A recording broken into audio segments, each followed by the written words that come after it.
Amelia Carter ripped Thomas Caldwell's last letter into pieces with her own bleeding fingers and threw them into the Wyoming wind before anyone on that platform could see her cry. She had crossed half a country for a man who never came. Alone with one worn suitcase and a heart full of shame, she sank to her knees in the dirt and whispered the only truth she had left. She had nowhere left to go. Ethan Walker's ranch was 3 hours from anywhere that mattered, and Amelia did not yet know his name. All she knew, kneeling there in the dust, with the last light bleeding out of the sky, was that the man she had promised herself to had lied to her from the very first letter. The station master locked the door behind her, without so much as a glance in her direction.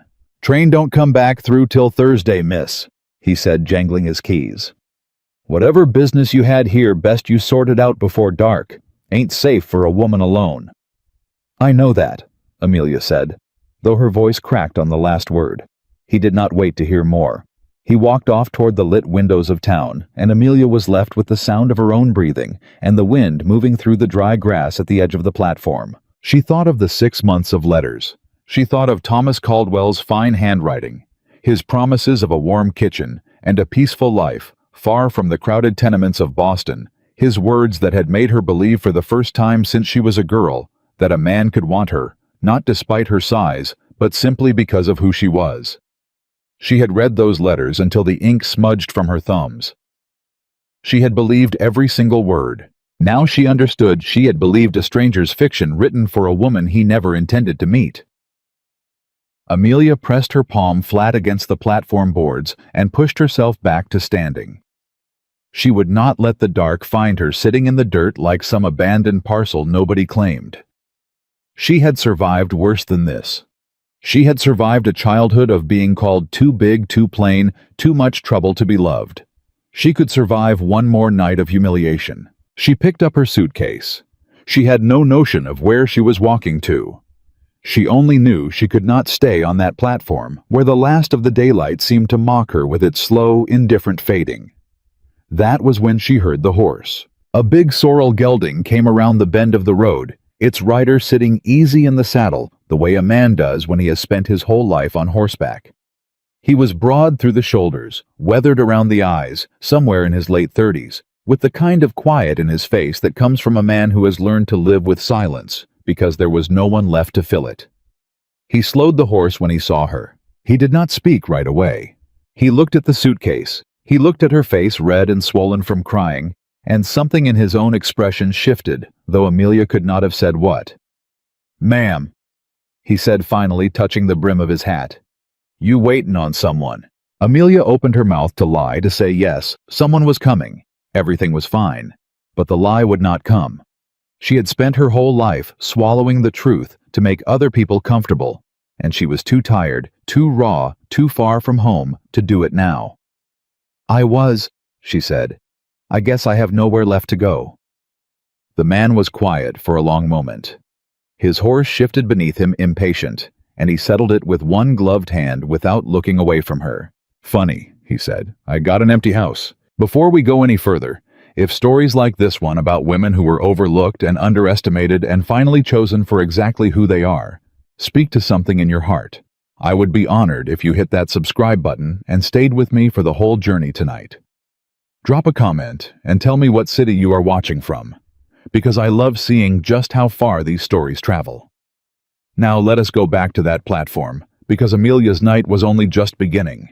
She stared at him for a long moment, trying to decide if she had misheard him, or if the exhaustion and grief of the day had finally cracked something loose in her mind. "I beg your pardon. I said I got an empty house," the man repeated, and there was no mockery in it, no pity either, just plain fact stated the way a man states the weather. "Ranch about 3 hours out. Big house. Nobody in it but me and a couple hands who sleep in the bunkhouse. You're welcome to a room and a meal if you got nowhere else." "I don't know you," Amelia said. "No, ma'am, you don't. You could be anyone. You could mean me harm."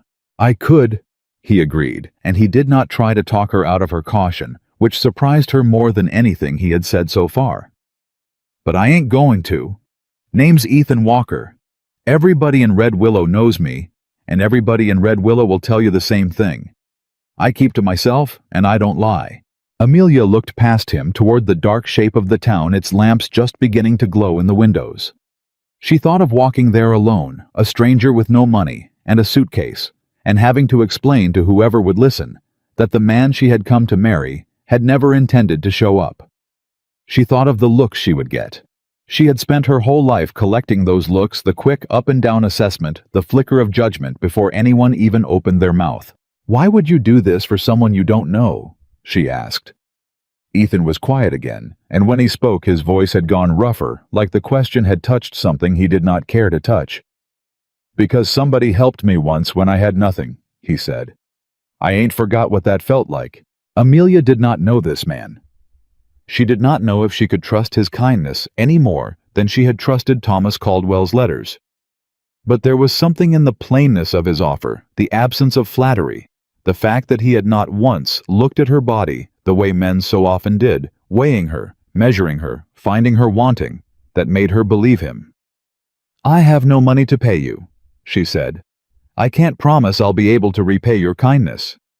"Didn't ask you to." "Then why?" "Told you why," Ethan said. "Man's got an empty house. Ain't no crime in filling it even for one night." Amelia looked down at her suitcase, at her own hands, chapped and trembling in the cooling air. She thought of Thomas Caldwell, of the fine words he had written that turned out to be worth nothing at all. She thought that perhaps a man who spoke so plainly, who offered nothing but the truth, was worth more than all of Thomas Caldwell's poetry combined. "All right," she said quietly. "Thank you." Ethan swung down off his horse and reached for her suitcase before she could protest. He did not comment on its weight, or on her own weight, or on anything at all. He simply lifted it as though it were the most ordinary thing in the world, tied it behind his saddle, and offered her his hand to help her up. "You ride?" he asked. "Not well," Amelia admitted. "I'll go slow." He helped her onto the horse in front of him, and Amelia felt the old familiar flush of shame rise in her chest, the fear that she was too heavy, too much, that the horse would struggle beneath her weight, and the man behind her would regret his offer before they had even left the platform. But Ethan said nothing. He simply nudged the horse forward, one arm braced steady behind her, and they rode out into the dark, toward a house Amelia had never seen. They did not speak for a long while. The night had turned cold, and Amelia pulled her thin coat tighter around herself, grateful for the warmth of the horse beneath her and the quiet, solid presence of the man behind her. "You got family somewhere?" Ethan asked eventually. "No," Amelia said. "My mother passed 2 years back. My father before that. I have a cousin in Ohio, but we were never close." She hesitated. "I answered an advertisement. A man named Thomas Caldwell was looking for a wife. He said he had a ranch here, and he wrote to me for 6 months. He asked me to come." "And he wasn't at the station?" "No." Ethan's jaw tightened, though Amelia could not see it in the dark, only feel the subtle shift in the arm braced behind her. "Some men," he said slowly, "ought to be horsewhipped for the things they do to women who trust them. You don't know him. Don't need to know him. Know enough." Amelia found herself, despite everything, almost smiling. "You're very sure of your opinions, Mr. Walker. Only the ones worth being sure of," he said, and there was the faintest note of humor in his voice now, the first she had heard from him. "What about you?" Amelia asked. "Why does a man with a whole ranch live alone in an empty house?" The humor left his voice as quickly as it had come. "Had a wife," he said. "Sarah. And a boy, Daniel. Fever took them both 6 years back inside of a week. Ain't had much use for company since." "I'm sorry," Amelia said, and meant it. "Long time ago," Ethan said, in the voice of a man who had told himself that lie so many times he almost believed it. They rode the rest of the way mostly in silence, but it was not an uncomfortable silence. Amelia found strangely that she did not feel the need to fill it with chatter the way she often did with strangers trying to prove herself pleasant enough, agreeable enough to make up for whatever else they might be silently judging about her. Ethan did not seem to be judging her at all. He seemed, if anything, to have already made up his mind that she was worth helping, and nothing about her appearance was going to change that. When they finally came within sight of the ranch house, Amelia could see even in the dark that it was a fine house, sturdy and well-built, with a wide porch and smoke rising from the chimney, where a hand must have kept the stove going. Ethan helped her down from the horse, careful, his hands steady at her waist, and if he noticed how her cheeks burned at the touch, he said nothing of it. "House is bigger than I need," he said almost apologetically as he led her up the porch steps. "You'll have your pick of rooms." Inside the house was clean but bare in the way of a place that had once held more life than it did now. There was a fireplace, a good table, a kitchen that looked as though it had not truly been used for cooking in a long time, only for the bare necessities of survival. "Kitchen's yours if you want it," Ethan said. "I ain't much of a cook. Beans and salt pork mostly." "I can cook," Amelia said. "If you'll let me, I'd like to earn my keep somehow. I don't want charity." Ethan studied her for a moment. "Ain't charity if you're working for it," he said. "There's a room at the top of the stairs. Used to be for guests. It's yours as long as you need it." "Thank you," Amelia said again, and this time her voice broke on the words, all the fear and grief and exhaustion of the day finally catching up to her at once. Ethan did not reach for her, did not try to comfort her with false words, the way some men might have. He simply stood there, steady, giving her the space to feel what she needed to feel without an audience to perform for. "You're safe here," he said quietly. "Whatever else you are or ain't, you're safe here. That's all I can promise you tonight." It was, Amelia thought, as she climbed the stairs to the small clean room that would be hers for however long Ethan Walker's charity lasted the first time in longer than she could remember, that a man's promise had felt like it might actually be true. She woke the next morning to the smell of coffee and the sound of a rooster crowing somewhere beyond the walls. For a moment, disoriented, she forgot where she was, and the old dread rose in her chest, the fear that she would open her eyes and find herself back on that empty platform. But the quilt beneath her hands was real, and the light coming through the curtains was real. And when she rose and dressed and made her way down the narrow staircase, the smell of coffee was real too. Ethan was at the table, a tin cup in his hands, looking as though he had been awake for hours already. "Mornin'," he said. "There's coffee. Ain't much else. I was fixin' to ride into town for supplies." "Let me make breakfast," Amelia said. "Please, I'd like to." Ethan gestured toward the kitchen without argument, and Amelia set to work, grateful for the simple, familiar motion of cracking eggs and slicing bread, the kind of task that asked nothing of her but competence, something she had never once been told she lacked.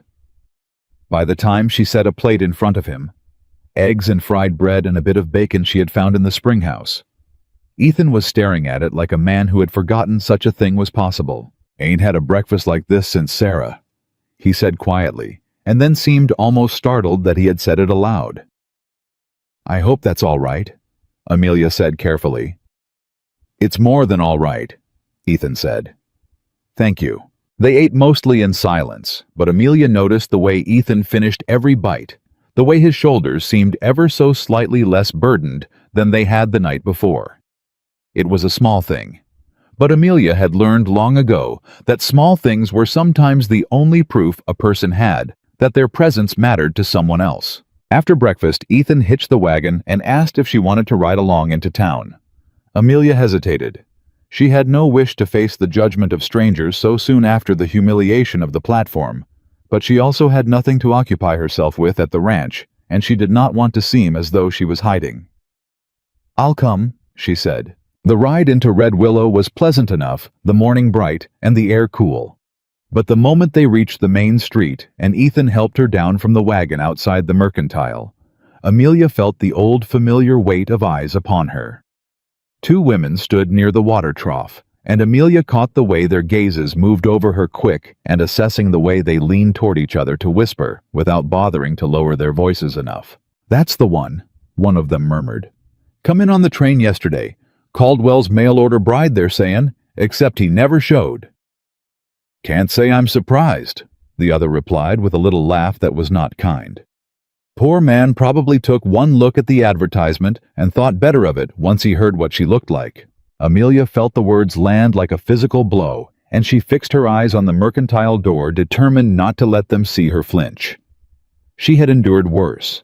She had built entire walls out of enduring worse. But something about the cruelty landing here in this unfamiliar town, on the heels of the worst day of her life, made it harder to bear than usual. Ethan, who had been reaching for his hat to tip it to the women out of habit, stopped mid-motion. He turned instead and looked at them directly, and whatever was in his face made both women straighten and lose a little of their smugness. "Mornin', ladies," he said in a voice that was perfectly civil and entirely without warmth. "I'd be obliged if you kept your opinions about my guest to yourselves. Her worth was never yours to decide, and it ain't gonna start today." The women flushed and found sudden interest in the contents of their baskets. Ethan did not wait for a reply.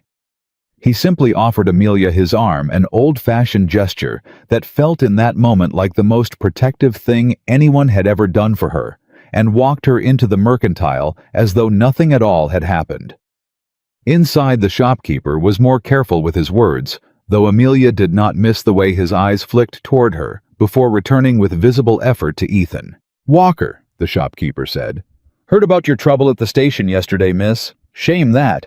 Caldwell's had 2 other women come through here on his account, you know. Never once showed up for either of 'em."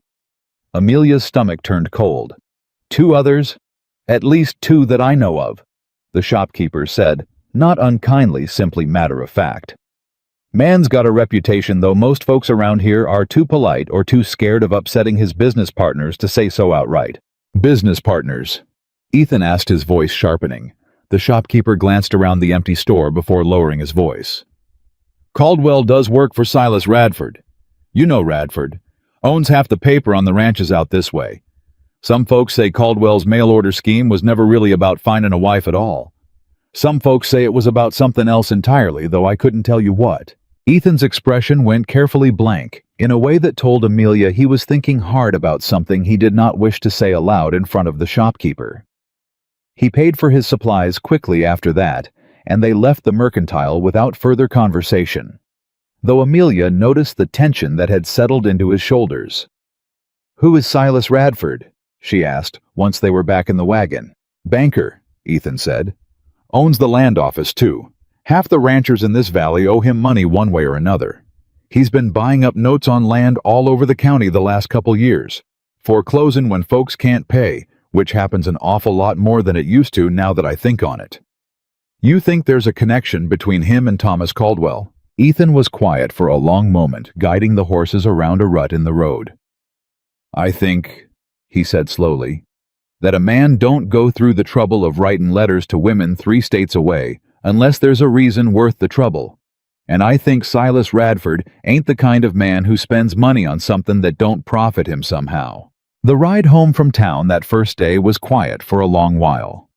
The wagon wheels creaking over the ruts in the road, the sun sliding low toward the hills. Amelia stared at her own hands folded in her lap, still hearing the women's voices in her mind, the easy cruelty of them, the way they had not even bothered to lower their voices out of basic decency. "You're awful quiet," Ethan said finally. "I'm used to it," Amelia said. "The talk, the looks. I've had a lifetime of practice pretending it doesn't reach me." "Does it?" Amelia was quiet for a moment, watching the fence posts pass by one after another, steady as a heartbeat. "Yes," she admitted. "It always does. I just got very good at not letting anyone see." Ethan's hands tightened slightly on the reins. "You don't have to pretend around me," he said. "Not ever. If you're hurtin', I'd rather know it than have you carry it alone." "Why does it matter to you?" Amelia asked, and she heard the rawness in her own voice, the old wound reopening. "You've known me 3 days. Don't take 3 years to know a person's worth something," Ethan said. "Took me about 3 minutes standing on that platform to know you were worth more than that letter-writing coward ever deserved." Amelia had no answer for that, and so she said nothing. But she found herself, for the rest of the ride, sitting a little straighter, a little less braced against the world. When they reached the ranch, 2 men were working near the corral, and both looked up with open curiosity as the wagon rolled to a stop. The older of the 2, a broad, gray-mustached man named Pete Hollis, who had worked Ethan's land for the better part of a decade, wiped his hands on his trousers and ambled over his eyes, moving over Amelia with an assessment that made her brace herself for the familiar disappointment. "This the lady from the station?" Pete asked, addressing Ethan, but looking at Amelia.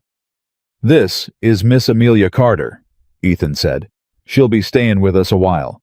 Amelia, this is Pete Hollis, and that lanky fella pretending not to listen is Jimmy Duncan." "Ma'am?"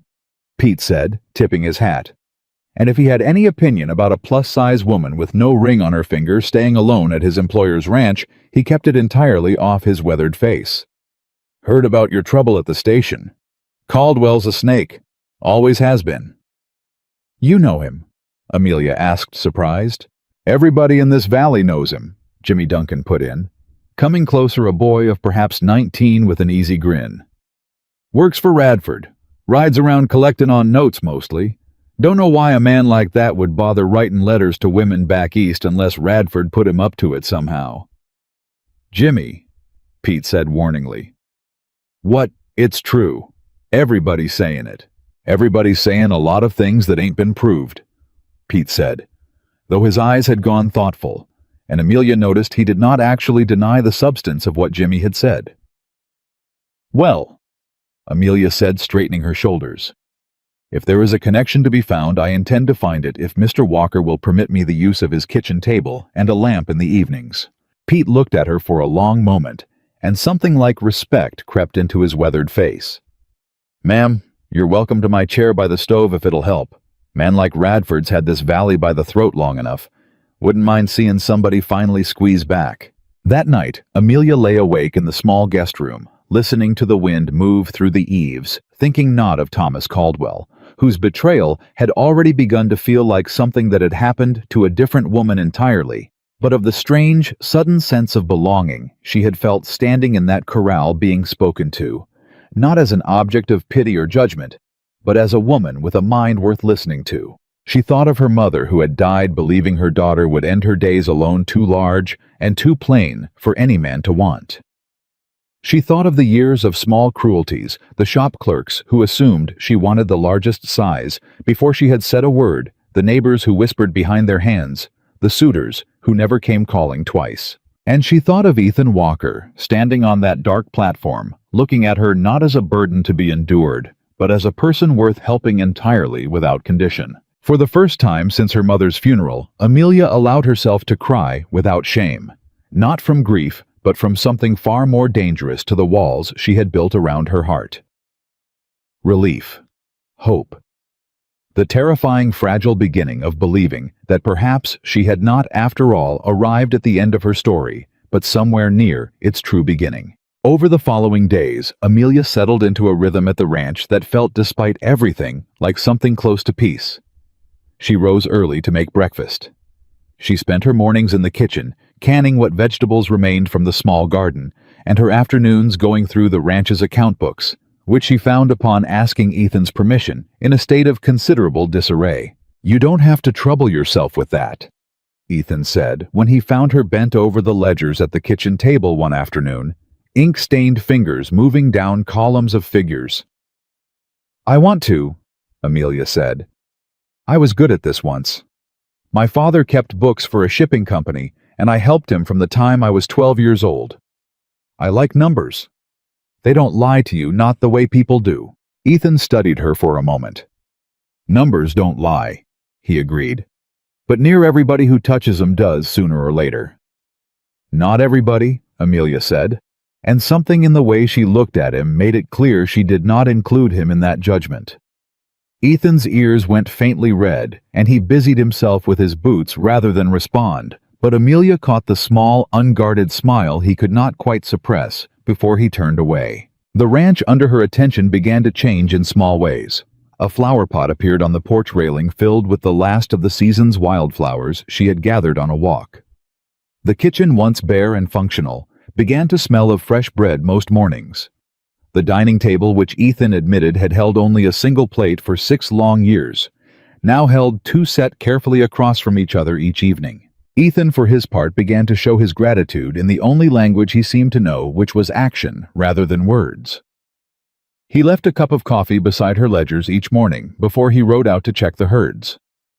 When the nights turned colder, she found a heavy wool coat laid across the foot of her bed one evening, with no note, no explanation, simply left there the way a man leaves something he does not know how to give any other way. "You didn't have to do this," Amelia said the next morning, holding up the coat. "Winter's comin'," Ethan said, not looking up from his coffee. "Didn't figure your Boston coat would do you much good out here." "Thank you," Amelia said, and meant it more deeply than the simple words could convey.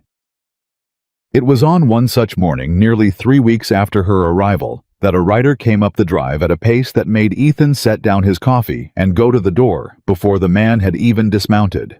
"Tom Ashby," Ethan said, opening the door. "You look like a man riding from bad news."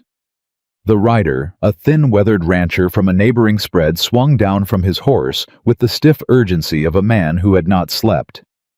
"Radford's foreclosed on the Whitfield place," he said without preamble. "Sent men out yesterday to post the notice. Whitfields are out just like that after 20 years on that land." Ethan's face went hard. "Whitfield made his payments. I know for a fact he made 'em. I was there when he rode into town with the money not 2 months back." "Radford says the payment never came," Ashby said. "Says his books show Whitfield 3 months behind. Whitfield's got no paper to prove otherwise. Just his word against the bank's ledger." Amelia, who had come to stand in the kitchen doorway at the sound of raised voices, felt something cold settle in her stomach. "What does the bank's ledger say happened to the payment?" she asked. Both men turned to look at her, seemingly surprised to find a woman inserting herself into the conversation, but Ethan at least did not tell her to leave. "I don't rightly know," Ashby said. "Radford's the only one who's seen the books far as I know." "That's not how proper accounting works," Amelia said slowly, thinking aloud. "A payment received should be recorded in at least 2 places, the borrower's account and the bank's cash ledger, and there should be a receipt issued to the payer at the time of payment. If Mr. Whitfield can produce a receipt, that would be evidence against the bank's claim regardless of what the ledger says." Ashby blinked at her. "You know something about bookkeeping, miss. I kept accounts for my father for 15 years, Amelia said. "If Mr. Whitfield has any paper at all from that transaction, even a torn scrap, it may be worth more than he realizes." Ethan looked at her with an expression she had not seen on his face before. Something between surprise and a kind of dawning respect that made her chest tighten in a way she did not have a name for yet. "I'll ride out and ask him," Ashby said. "Whitfield's a careful man. Might be he kept something." After Ashby had ridden off, Ethan remained on the porch a long moment, staring out at the horizon with the particular stillness of a man turning something over in his mind. "You think this connects to Caldwell?" Amelia said. It was not a question. "I think," Ethan said slowly, "that a man who writes false letters to lonely women and a banker who forecloses on paid-up ranches might both be working for the same purpose, and I don't like where that thought leads." "What purpose would that be?" "Land," Ethan said. "Radford's been buying up every acre he can get his hands on the last 2 years. If he's forcing folks off their land through false claims and using a man like Caldwell to draw attention away with some other scandal at the same time." He trailed off, shaking his head. "I don't know. Might be nothing. Might be I'm just an old man looking for conspiracies in his coffee. Or it might be exactly what it looks like," Amelia said quietly. "I've seen men do worse for far less money than what's at stake in a whole valley of land." Ethan looked at her, then really looked at her in a way that made Amelia acutely aware of how close they were standing, of the fact that his hand had come to rest almost without his notice on the porch rail beside hers. "You're a sharper woman than most men in this valley," he said. "I mean that as the highest compliment I know how to give." Amelia felt her face flush, not with shame this time, but with something warmer, something she had almost forgotten the shape of. "Thank you," she said softly. It was 2 days after Tom Ashby's visit that Silas Radford himself rode up the drive alone, dressed in a fine black coat, entirely unsuited to ranch work, sitting atop a horse far too well groomed for a man who claimed to spend his days behind a desk. Ethan met him in the yard before he had even finished dismounting, and Amelia, watching from the kitchen window, felt an instinctive tightening in her chest at the sight of him. Radford was not a large man, nor an especially imposing one, but there was something in the careful, unhurried way he moved, the faint, permanent smile that never reached his eyes, that made her understand at once why grown men in this valley spoke his name in lowered voices. "Walker," Radford said, tipping his hat with exaggerated courtesy. "Fine afternoon." "Radford," Ethan said, not returning the courtesy. "What brings you out this far? Neighborly concern mostly." Radford's eyes drifted past Ethan toward the house, toward the window where Amelia stood, and though she stepped back quickly, she was certain he had seen her. "I hear you've taken in the woman Caldwell left standing at the station. Charitable of you. Though I confess I'm surprised. Man in your position alone all these years suddenly playing host to a stranger. Folks will talk." "Folks always talk," Ethan said evenly. "Ain't never stopped me from doing what I please on my own land." Of course. Radford's smile widened, thin and cold. "I only mention it because I'd hate to see a man of your standing in this valley caught up in unpleasantness on account of a woman he barely knows. I understand Tom Ashby's been out this way. Understand there's been some talk about the Whitfield matter." "Whitfield made his payments," Ethan said. "You and I both know it. Whitfield's memory of the matter and my bank's records disagree," Radford said smoothly. "Records tend to be more reliable than memory in my experience, especially the memory of a man facing the loss of his land. But that's a matter for the courts, not for a friendly conversation between neighbors." He paused, his gaze flicking once more toward the house. "I only came to offer some friendly advice. Walker one landowner to another. This valley's changin'. Ranches are consolidatin'. Men who position themselves wisely stand to profit considerably in the years ahead. Men who position themselves as obstacles." He let the sentence trail off, the threat unmistakable beneath the pleasant tone. "Well, obstacles have a way of getting removed one way or another. Is that a threat, Radford?" "Heavens, no." Radford laughed, a dry, humorless sound. "Merely an observation about the nature of progress. I'd hate for you to find yourself on the wrong side of it, especially now that you've got someone else's welfare to consider besides your own." His eyes went once more to the window, lingering there long enough that Amelia felt the hair rise on the back of her neck even through the glass. "Good day to you, Walker, and to your guest." He turned his horse and rode off without waiting for a reply, leaving Ethan standing rigid in the yard, his jaw set hard enough that a muscle jumped visibly along its edge. Amelia came out onto the porch as the sound of Radford's horse faded down the drive. "What did he want?" "To let me know he's watchin'," Ethan said grimly. "And to let me know he don't much care for you being here." "Because of the bookkeeping," Amelia said. "It was not a question. Because you're sharp enough to see through his ledgers, and he knows it," Ethan said. "Man like that don't threaten people who ain't dangerous to him, Amelia. Whatever he's doing with these forced foreclosures you getting close to, understandin' it scares him." "Then we're on the right path," Amelia said. And though her voice shook slightly, there was steel beneath it that had not been there 3 weeks ago. Ethan looked at her for a long moment, something fierce and protective moving behind his eyes. "I don't want you scared on my account," he said. "If this gets dangerous—" "I've been afraid my whole life, Ethan," Amelia interrupted quietly. "Afraid of what people thought of me. Afraid I'd never be enough for anyone. I would rather be afraid doing something that matters than afraid doing nothing at all the way I've always been." Ethan reached out slowly, as though giving her every chance to step back, and took her hand in his calloused fingers warm around hers. "Then we'll see it through together," he said. "Whatever Radford's hidin', whatever it costs to find it, you ain't facing it alone. Not while there's breath in me." Amelia's fingers tightened around his, and for a long moment, neither of them let go. Standing together in the yard, where a threat had just been spoken, both of them somehow feeling steadier for having heard it side by side rather than alone. That night after supper, as Amelia sat by the fire mending a shirt of Ethan's that had torn at the shoulder, She found herself thinking not of Thomas Caldwell's betrayal, which had occupied every waking thought for the first days after her arrival, but of the quiet, steady man across the room, whittling a piece of wood with the careful attention of someone who needed his hands occupied while his mind worked through a harder problem. "Ethan," she said, "can I ask you something?" Why haven't you asked me to leave?" "It's been 3 weeks. I've no money, no prospects, nothing to offer you but a bit of cooking and bookkeeping. Most men would have grown tired of the burden by now." Ethan set down his whittling knife and looked at her for a long moment, the fire casting shifting light across the planes of his face. "You ain't a burden," he said.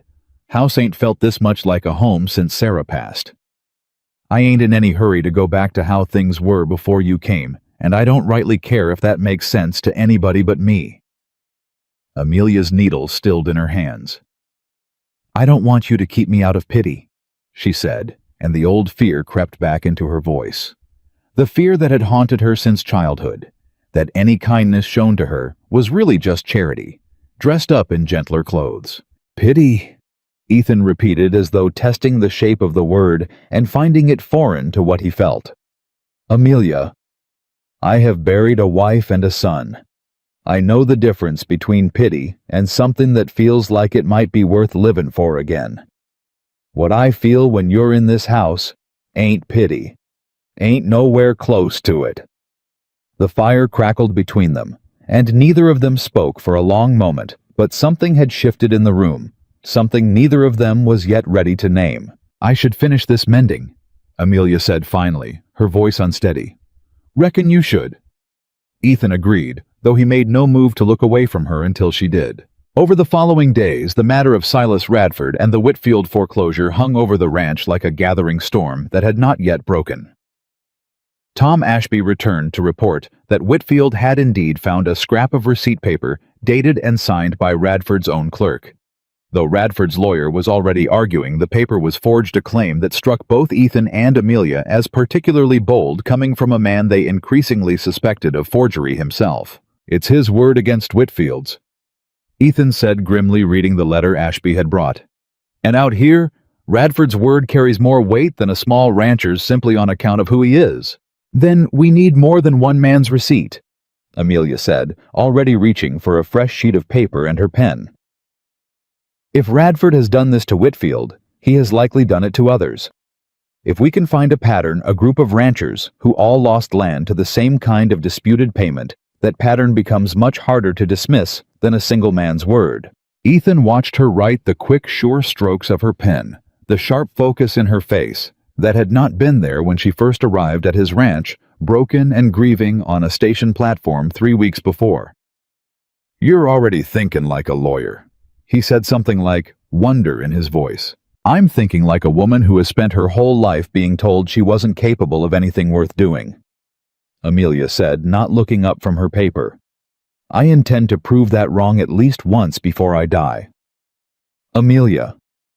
She looked up at the sound of her name in his voice, low and rough with something she could not yet name. "You've already proved it," Ethan said quietly. "Every day since you got here." Amelia's pen stilled on the paper, and for a long moment, the only sound in the room was the crackle of the fire and the wind moving against the windows, carrying with it the first cold breath of the coming winter, and the first true stirrings of a feeling in Amelia's chest that she had long ago stopped believing she would ever feel again. She did not know in that quiet moment how much harder the road ahead would become, how deep Silas Radford's schemes truly ran, or how much Thomas Caldwell's betrayal was only the smallest thread in a far larger and more dangerous conspiracy that had already begun closing in around the ranch she had come to think of in the space of 3 short weeks as something dangerously close to home. The following morning, before the sun had fully cleared the ridge line, Amelia was already at the kitchen table with a fresh sheet of paper, drawing careful columns by lamplight. She wrote out every detail she could recall from the mercantile, from Tom Ashby's account, from the strange, careful threat Silas Radford had delivered in the yard, organizing each fragment the way her father had taught her to organize a shipping manifest, so that no discrepancy could hide inside a mess of disordered facts. Pete Hollis found her there when he came in for his morning coffee, and he paused in the doorway, studying the neat rows of names and dates spread across the table. "That the Whitfield business?" he asked. "That and Radford's other dealings as far as I can piece them together," Amelia said, not looking up. "If Mr. Whitfield is not the only rancher who has lost land under similar circumstances, there will be a pattern in the dates, in the amounts, in the way the disputes were handled. Patterns are very hard to explain away, Mr. Hollis, even for a man as careful as Silas Radford."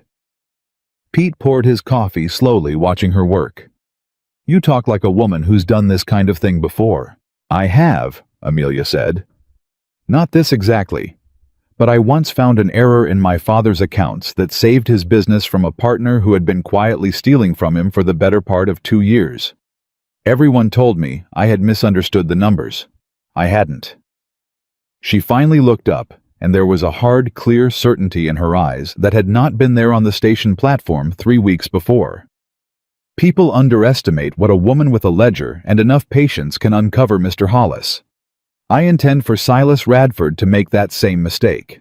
Pete's weathered face creased into something like a smile. "Well, ma'am, for what it's worth, I hope you prove every one of 'em wrong." When Ethan came in from the barn an hour later, he found her still bent over her papers, the coffee beside her gone cold, entirely forgotten. He said nothing, only refilled her cup without a word and set it gently beside her hand, and Amelia looked up at him with something warm and unguarded in her expression that made him go very still in the doorway. "You didn't have to do that," she said softly. "I know," Ethan said. "Wanted to." Outside, the wind carried the first true chill of autumn across the yard, rattling the bare branches of the cottonwood by the porch, and somewhere beyond the ridgeline in an office lined with ledgers, far less honest than the one spread across Amelia's kitchen table. Silas Radford was already making plans of his own plans that would reach further into the valley and further into the lives of Ethan Walker and Amelia Carter than either of them yet understood. But for now, in the quiet warmth of the kitchen, with coffee steaming beside her hand, and a good man watching her with something like wonder in his eyes, Amelia Carter allowed herself for the first time since the day her mother buried her with the belief that no one would ever choose her to imagine a future worth fighting for. She had come to Red Willow believing she had nowhere left to go. She was beginning to understand that she had without ever intending to arrive exactly where she belonged. Pete Hollis was not the only one who came looking for Amelia's ledger that week. By Friday, word had spread through the valley, the way word always spread, in a place too small to keep secrets. And a thin, nervous woman named Bess Coyle showed up at the ranch gate. On foot, her shawl pulled tight against the wind, asking if it was true that Ethan Walker's houseguest could read a bank's books better than the bank itself. Bess Coyle sat at the kitchen table, with her hands wrapped around a cup of coffee she had not touched, her eyes darting toward the window every few seconds, as though she expected someone to be watching from the yard. "You don't have to be afraid here," Amelia said gently, setting a plate of bread in front of her that went equally untouched. "This ranch is safe. Nowhere safe when Silas Radford's decided he wants something you got." Bess said, her voice thin and worn. "My Frank's been sick with worry for 2 months now. Can't sleep, can't eat proper, all on account of a debt he already paid." "Tell me about the payment," Amelia said, pen ready. "When did you make it? Who did you give the money to?" "March," Bess said. "Second week of March, I remember, on account of it was right after the late frost killed half the garden. Frank rode into town himself, handed the money over to Radford's clerk, a young fella named of Whitmore. Got a receipt too, or thought he did. Whitmore wrote something down and handed Frank a slip of paper. Do you still have that paper?" Bess's face crumpled. "That's the thing, ma'am. About a month after our barn caught fire. Lost some tools, some feed. And that lockbox where Frank kept all our papers, deeds and such, it was in the barn. Burned up with everything else." Amelia went very still. "Your barn burned. And shortly after Radford claimed the payment was never made." "Yes, ma'am." "Bess, do you know if anyone else in the valley has had a fire around the same time as a disputed payment?" Bess thought for a long moment. "Now that you mention it, I believe the Hendersons over past the ridge had something similar a year or so back. Lost their smokehouse, I recall, right around the time Radford's people started saying they owed back payments too. Didn't think nothing of it at the time. Fires happen. Fires happen. Amelia repeated, slowly writing the word down and underlining it twice. But not usually this conveniently, and not usually only to the families who happened to owe Silas Radford money. When Ethan came in from the fields an hour later and read over what Amelia had written, his expression darkened considerably. "He's burning the evidence," he said. "Makes a claim and then makes sure there's no paper left to disprove it. Man's thorough, I'll give him that." "Thorough and patient," Amelia said. "Which means whatever proof still exists is going to be harder to find than I first hoped." "Then we find the people who haven't lost their proof yet," Ethan said, "before he gets the chance to burn it too." They rode out to the Whitfield place that same afternoon, a small, hollow-looking house at the edge of a stretch of land that no longer belonged to the family living in it, at least not on paper. Sam Whitfield answered the door himself, a broad-shouldered man gone gray before his time, his eyes carrying the particular exhaustion of a man who had spent every night for weeks going over the same unanswerable question. "Walker," he said, nodding, then looked to Amelia with open curiosity. "You're the one Pete's been talking about, the bookkeeping woman." "Amelia Carter," she said, extending her hand, which Whitfield shook after only the briefest hesitation. "I understand you found a receipt. Found it in my coat pocket, if you can believe it," Whitfield said, leading them inside to a kitchen half-packed with crates, evidence of a family already preparing for the loss the courts had not yet fully confirmed. "Wore that coat the day I made the payment. Forgot all about the receipt being in there till my wife went to mend the lining and found it stuffed down in the seam. Died."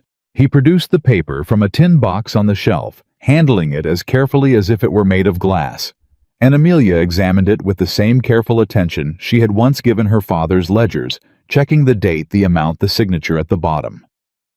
"This is signed by the same clerk Bess Coyle mentioned," Amelia said. "Whitmore." "Same fella," Whitfield confirmed. "Nervous sort. Never did seem all that comfortable handing out receipts now that I think back on it.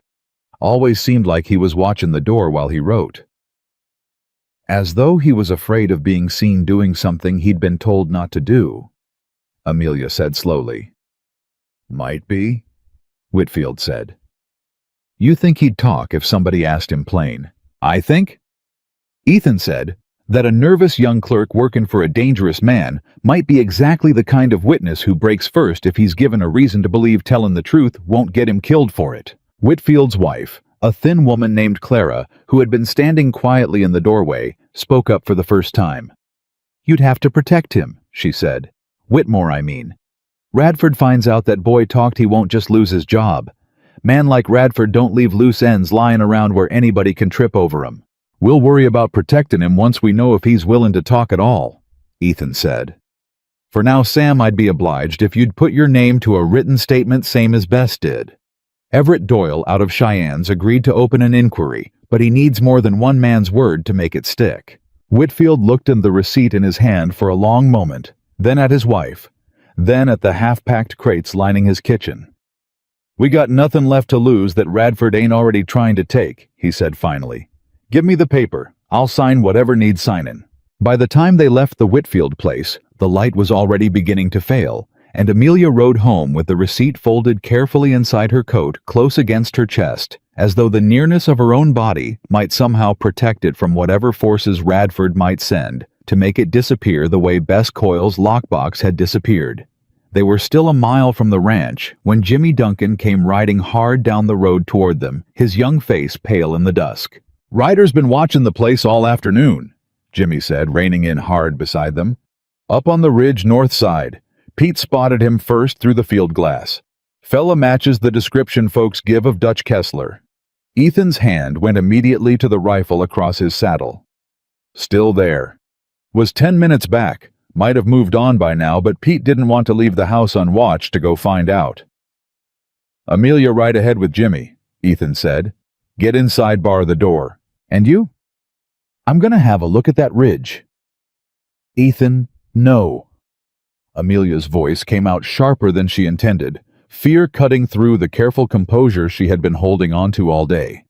If that's Kessler, and he's the kind of man who shoots cattle and throws burning notes through windows, you are not riding up there alone. I ain't planning on riding up blind, Ethan said. I'm planning on making sure he knows he's been seen, and that we ain't the kind of folks who scare quiet. Sometimes that's enough to send a man like that back to whoever's paying him without incident. And if it isn't enough, Ethan's jaw tightened, but his eyes when they met hers were steady. Then I reckon he'll learn I don't miss when I aim, same as he apparently don't miss when he's shooting defenseless cattle from a safe distance. He reached over and squeezed her hand once hard before releasing it. Go with Jimmy. Please, Amelia. I need to know you're safe before I can do what needs doing. She wanted to argue further, wanted to insist on riding with him, but the plea in his voice, the raw fear beneath the steady command of it, stopped her. She nodded once, tight and reluctant, and let Jimmy lead her back toward the house at a fast trot, while Ethan turned his horse toward the ridge alone. The hour that followed was the longest of Amelia's life since the night on the station platform.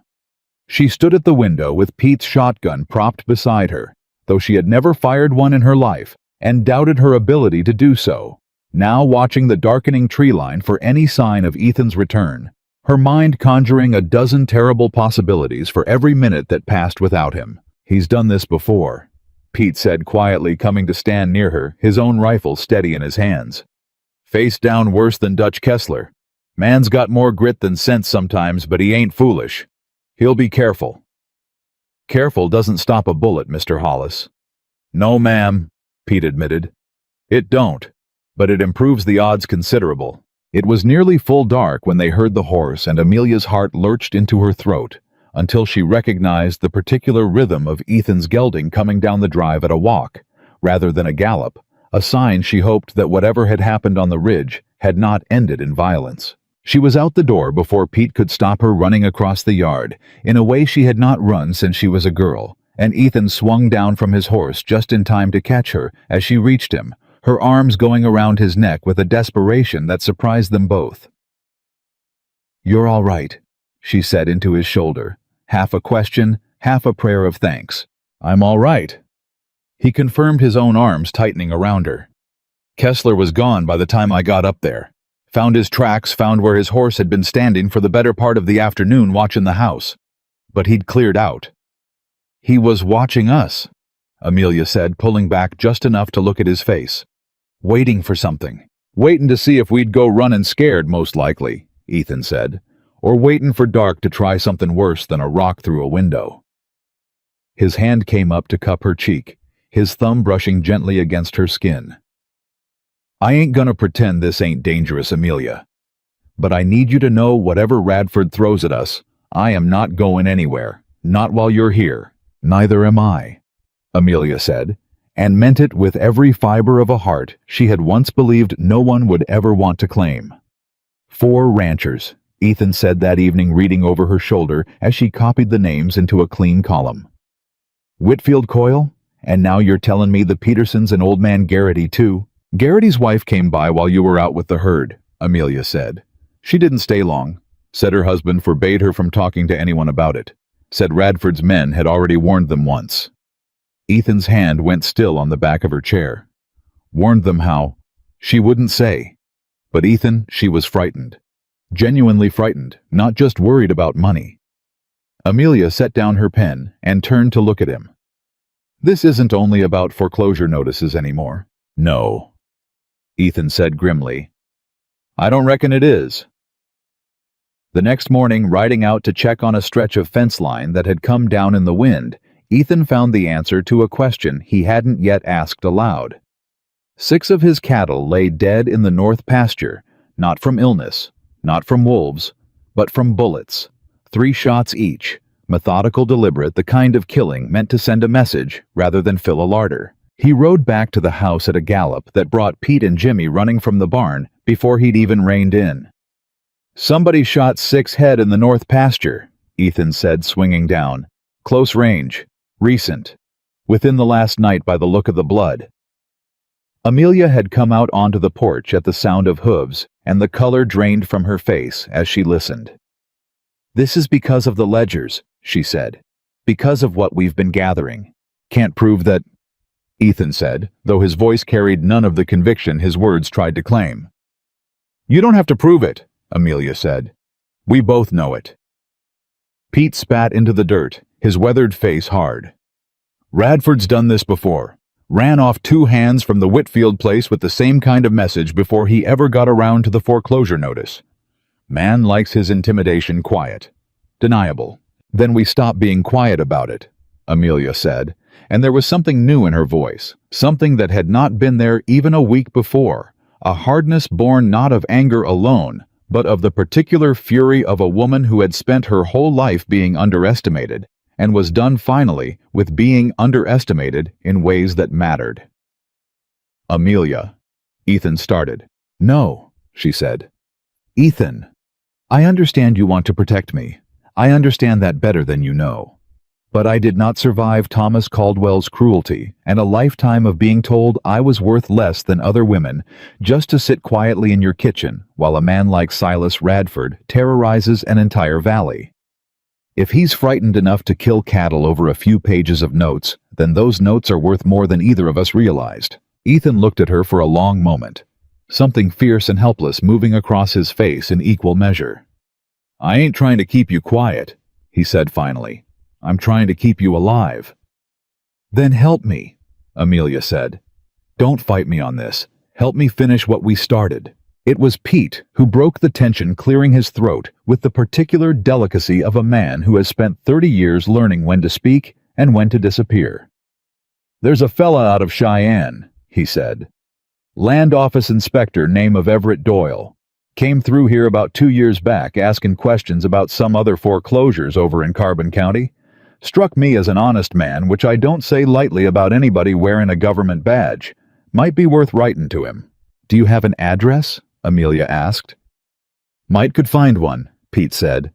I'll ask around. That night, after the house had gone quiet, Amelia sat at the kitchen table, composing a letter by lamplight, choosing her words with the same careful precision she had once used to untangle her father's accounts. She wrote of the pattern of foreclosures, of the disputed payments of the receipt Whitfield had found, of the 6 dead cattle in Ethan Walker's north pasture, of the frightened silence of the Garrity's. She did not exaggerate. She did not need to. The facts laid out plainly were damning enough on their own. She was still writing when Ethan came down for water and found her there, the lamp burning low, her shoulders set with the particular exhaustion of a person who refuses to stop simply because the hour has grown late. You should sleep, he said. I will, once this is finished. He pulled out the chair across from her and sat watching her write for a long moment. You're not afraid, he said. It wasn't quite a question. I'm terrified, Amelia said without looking up. I've been terrified since the day I stepped off that train. But I learned something on that platform, Ethan. I learned that being afraid and being helpless aren't the same thing. Nobody was coming to save me that night. I had to decide whether I was going to keep waiting to be chosen or start choosing something for myself. And what did you choose? Amelia set down her pen and looked at him. And in the lamplight, with her hair coming loose from its pins and ink staining her fingers, Ethan thought she was the most striking woman he had ever seen striking in a way that had nothing to do with the narrow, cruel measurements the world liked to use on women and everything to do with the fire that lived behind her eyes. I chose to stop being afraid of my own worth, she said quietly. And I choose every day since you found me at that station to believe that maybe I was wrong about how this story was supposed to end. Ethan reached across the table and took her ink-stained hand in his, turning it over, gently tracing his thumb across her knuckles with a tenderness that made her breath catch. Amelia, he said, his voice rough. I know it's too soon to say certain things. I know you've had your trust broken worse than most anybody deserves. But I need you to know that whatever happens with Radford, whatever it costs, I am not letting anything take you away from this house. Not while I've got a say in it. Ethan. The sound of shattering glass cut through the room before she could finish, followed a half-second later by the heavy thud of something striking the floorboards near the hearth. Ethan was on his feet, instantly shoving Amelia behind him with one arm as he reached for the rifle propped by the door. A rock wrapped in paper and tied with twine lay smoking faintly where it had landed near the edge of the rug, a scorched patch already spreading from whatever had been used to set it alight before it was thrown. Ethan stamped out the small flame with his boot before it could catch, then knelt and unwrapped the paper with careful hands. The message was short, the letters crude, clearly disguised. "Stop diggin', or the next one hits the house while she's in it." Amelia's hand flew to her mouth. Ethan's face had gone the color of old ash, and when he looked up at her, the fear in his eyes was not for himself. "Get away from the window," he said, low and urgent, already moving to douse the lamp. "Now, Amelia." She moved without argument, pressing herself against the wall in the darkness, while Ethan checked each window rifle in hand, his breathing controlled, but his shoulders coiled tight as a snapped wire. "They're gone," he said after several long minutes, though his voice did not lose its edge. "Whoever threw it didn't stay to watch. Cowards usually don't." "They threatened my life," Amelia whispered. "Ethan, they threatened to burn down your house with me inside it." "I heard," Ethan said, and something in his voice had shifted into a register Amelia had not heard from him before, low and lethal, and entirely without the gentleness she had come to associate with him. "And I promise you, Amelia Carter Silas Radford is going to regret ever putting your name in the same sentence as a threat." Pete and Jimmy came running from the bunkhouse at the commotion, both armed, both grim-faced when they saw the note. Pete read it twice, his jaw working. "This ain't the kind of thing Radford usually does himself," he said. "He hires it out. Fella named Dutch Kessler's been seen around town the last few weeks, does dirty work for men who can afford to keep their own hands clean." "Then we find Dutch Kessler," Ethan said. "And do what?" Amelia asked. "Ethan, if this man is dangerous enough to threaten to burn a house down, confronting him directly could get you killed." "I ain't planning on confronting him alone," Ethan said. "But I ain't sitting in this house waiting for him to come back either." The next several days passed in a state of watchful tension that settled over the ranch like a held breath. Pete took to sleeping in the barn with a shotgun across his knees. Jimmy rode the fence lines twice daily instead of once, and Ethan barely left Amelia's side except when absolutely necessary, a fact that Amelia noticed but did not mention, understanding that his vigilance was as much for his own peace of mind as for her safety. It was on the fourth day that the letter from Everett Doyle arrived, forwarded through a contact Pete had tracked down in Cheyenne, and Amelia's hands shook as she broke the seal. "He says he remembers the Carbon County cases," she read aloud, her voice rising with something between hope and disbelief. "He says similar patterns have been reported in 2 other counties over the past 3 years. Always the same structure: disputed payments, missing receipts, forced foreclosures on ranches that then get sold, often within weeks, to a small group of buyers who never seem to actually work the land themselves. Front buyers," Ethan said slowly. "Radford ain't just taking the land for himself outright, he's using other names to cover his tracks. Doyle says if we can provide sworn statements from the affected families, along with any physical evidence, such as Whitfield's receipt, he can open a formal federal inquiry." Amelia continued scanning further down the page. "He says land fraud on this scale, if proven, would fall under federal jurisdiction beyond whatever influence Radford holds over local courts." Ethan let out a breath he seemed to have been holding for days. "That's something," he said. "That's real something, Amelia." "There's more," Amelia said, and her voice had gone quieter. "He says he cannot come himself for at least 3 weeks, as he is finishing an inquiry in Carbon County. He says until then we should gather what evidence we can, but proceed with extreme caution, as men like Radford have been known to grow desperate and dangerous when they sense an investigation closing in." The two of them stood in silence for a moment, the weight of the words settling over the kitchen. "3 weeks," Ethan said finally. "3 weeks," Amelia echoed. "During which Radford will know, or at least suspect, that we've written to a federal inspector." "He might already know," Ethan said grimly. "Man like that keeps ears in every direction.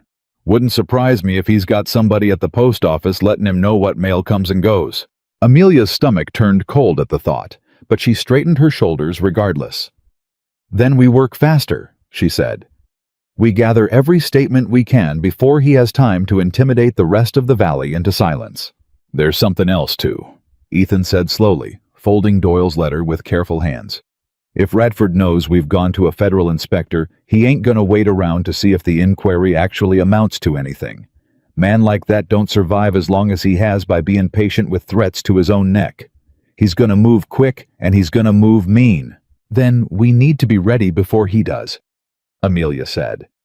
Every statement we gather is one less thing he can undo once Doyle arrives. Every family that speaks now is a family he can no longer silence later without it looking exactly like what it is.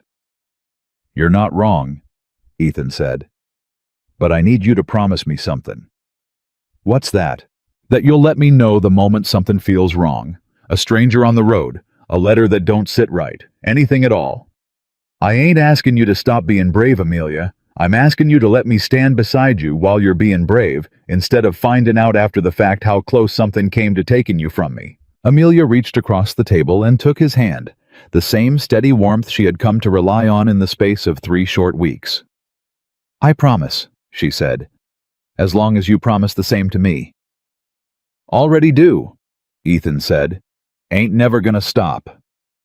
Over the following days, Ethan and Amelia rode from ranch to ranch together. Amelia's careful questions, drawing out details that fear and shame had kept buried for months, sometimes years. The Petersons received them at their kitchen table, a young couple with 2 small children who watched the proceedings with wide, solemn eyes from the corner of the room. Martha Peterson's hands trembled as she spoke, though her voice never wavered. 40 acres, she said. Along the creek, the good grazing land. My husband's grandfather cleared that land with his own 2 hands. Radford's clerk came out in the spring, said we owed back payments going back to the previous winter. We showed him our records. Didn't matter. Said the bank's ledger was the only record that counted for anything in a court of law. Did you have a receipt for the disputed payment? Amelia asked, though she already suspected the answer. Had one? Martha's husband Wallace said grimly. Lost it in a wagon accident, if you can believe such rotten luck. Wheel came off crossing the creek, whole box of papers went into the water. Radford's men showed up not 2 weeks later with the foreclosure notice. Amelia and Ethan exchanged a look across the table, the same understanding passing silently between them. Not luck. Never luck. We'll need your statement regardless, Amelia said gently. Even without the receipt, a pattern across multiple families carries its own weight, especially with a federal inspector already taking interest. We'll sign, Wallace said, without hesitation, glancing at his children in the corner. Whatever it takes to make sure my boys don't grow up watching men like Radford take whatever they please from folks who worked honest for it. Old man Garrity proved harder to convince. He met them at his gate rather than inviting them inside his weathered face, set in the particular stubbornness of a man who had already decided fighting cost more than it was worth. I already told your Pete Hollis I want no part of this, Garrity said. Radford's men made themselves plain enough. I got grandchildren to think of. Can't risk what's left of my hide for a fight I ain't got the strength to finish. Mr. Garrity, Amelia said carefully, I understand your fear. I have been afraid every day since I stepped off that train 3 weeks ago. But if we allow that fear to keep us silent, Radford wins simply by threatening loudly enough. Your grandchildren will inherit whatever is left of this valley whether you speak or not. The only question is whether what's left is worth inheriting. Garrity studied her for a long, silent moment, something shifting behind his tired eyes. You're a bold woman, he said finally. Boldest I've met in some years. I've had to become bold, Amelia said. The world doesn't leave much room for women like me otherwise. Garrity was quiet a moment longer, then sighed, the sound of a man surrendering something he had been holding on to out of exhaustion rather than conviction. Come inside, he said. I'll tell you what I remember. Can't promise it'll be much use, but I ain't gonna let a woman braver than me shame me into silence on my own porch. By the end of the second week, Amelia had gathered 6 sworn statements, each one corroborating the same pattern of forged or disputed payments, each one adding weight to a case that was quickly becoming too substantial for any local judge, even one in Radford's pocket, to easily dismiss. It was a warm afternoon, unusually mild for the season when Thomas Caldwell rode up the drive. Amelia was in the garden gathering the last of the season's beans when she heard the horse and looked up to see the man whose fine handwriting had once made her believe in a future that never existed. He looked smaller than she remembered him from her imagination, less impressive than the careful, confident letters had suggested, an ordinary man in an ordinary coat, though his face carried the particular strain of someone who had not slept well in some time. "Amelia," he said, dismounting slowly, his eyes darting toward the house as though checking whether Ethan was near. "Mr. Caldwell." Her voice came out steadier than she expected. "I confess I did not think I would see you again." "I owe you an apology," Caldwell said, and something in his tone made Amelia set down her basket and study him more carefully. "For what I did to you. For what I've done to other women too, if I'm honest, though I never meant for anyone to be truly hurt by it. You abandoned me at a train station 3 states from anyone I knew," Amelia said. "I would say that qualifies as truly hurt." Caldwell flinched, but did not argue the point. "Radford paid me." He said the words coming faster now, as though he had been holding them in and could not stop them once they started. "To write the letters. To bring women out here and then disappear. He said it kept the town talking about something other than his business dealings. Said a scandalized woman showing up alone made good gossip, kept folks distracted, kept 'em looking at me instead of at him. I didn't know he meant to hurt anybody, I swear it. I thought it was just talk, just gossip, nothing that would really cost anybody anything." "How many, Mr. Caldwell?" Amelia asked, her voice very quiet. "How many women did you write to before me?" Caldwell's eyes dropped to his boots. "3 others before you. 1 went back east within a week, humiliated but unharmed. 1 married a widower in the next county over, far as I know, and never learned the truth of why I never showed. The 3rd..." He hesitated, and something in his hesitation made Amelia's stomach turn cold. "The 3rd didn't have anywhere to go either. Radford's men found her work in a saloon 2 towns over. I don't know what became of her after that. I never let myself find out. You let a woman disappear into that kind of life and never once asked what happened to her."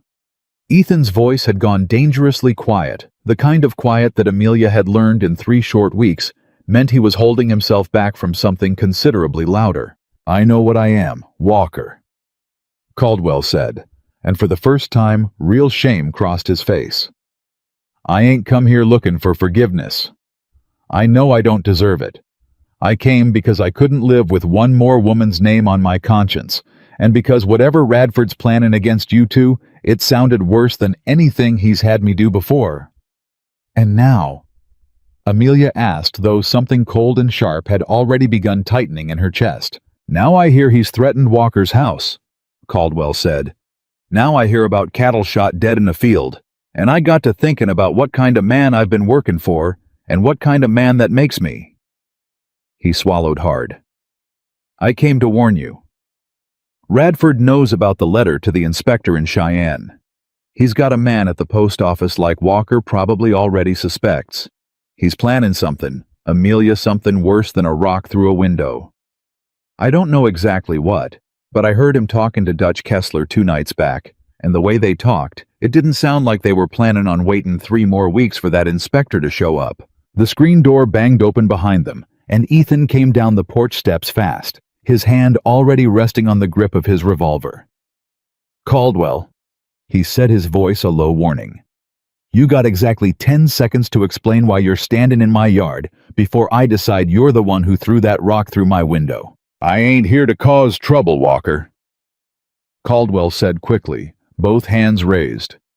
"I'm here because I got a conscience I didn't know I still had, and it's been eating at me something fierce. Radford's planning something against you and Miss Carter something soon. I don't know what exactly, but I know enough to tell you it ain't safe to wait around finding out." Ethan's eyes flicked to Amelia, always checking, that she was unharmed before returning to Caldwell with undiminished suspicion. "Why should either of us believe a word out of your mouth?" "You shouldn't probably," Caldwell admitted. "I ain't giving you reason to. But I'm telling you anyway, because I got 2 other women's names on my conscience besides Amelia's, and I don't aim to add a body to that list." He mounted his horse with visibly shaking hands. "I'm leaving the territory tonight. Radford'll kill me himself if he learns I came out here, but I couldn't ride away without at least saying something." He turned the horse and rode off without waiting for a response, and Ethan watched him go with an expression caught somewhere between fury and grudging reluctant belief. "You think he's telling the truth?" Amelia asked quietly. "I think a man that's scared don't usually bother lying," Ethan said. "Fear like that's got no room left for anything but survival, and his idea of survival right now seems to be getting as far from Radford as possible." He turned to her, his expression hardening with resolve. "We need to move faster than 3 weeks, Amelia. If Radford's planning something soon, we can't just sit here waiting on Doyle." "What do you suggest?" "I suggest we ride into town tomorrow and pay Silas Radford a visit ourselves," Ethan said. "Let him know we've already sent statements to a federal inspector. Let him know that whatever he's planning, it's already too late to stop what's coming. Sometimes the surest way to stop a man from striking is to let him know you're already braced for the blow." Amelia felt fear rise in her chest at the thought, but beneath it, something steadier had taken root in the weeks since her arrival, something that had not been there when she first stepped off that train, believing herself unwanted and unworthy. "Then let's go together," she said.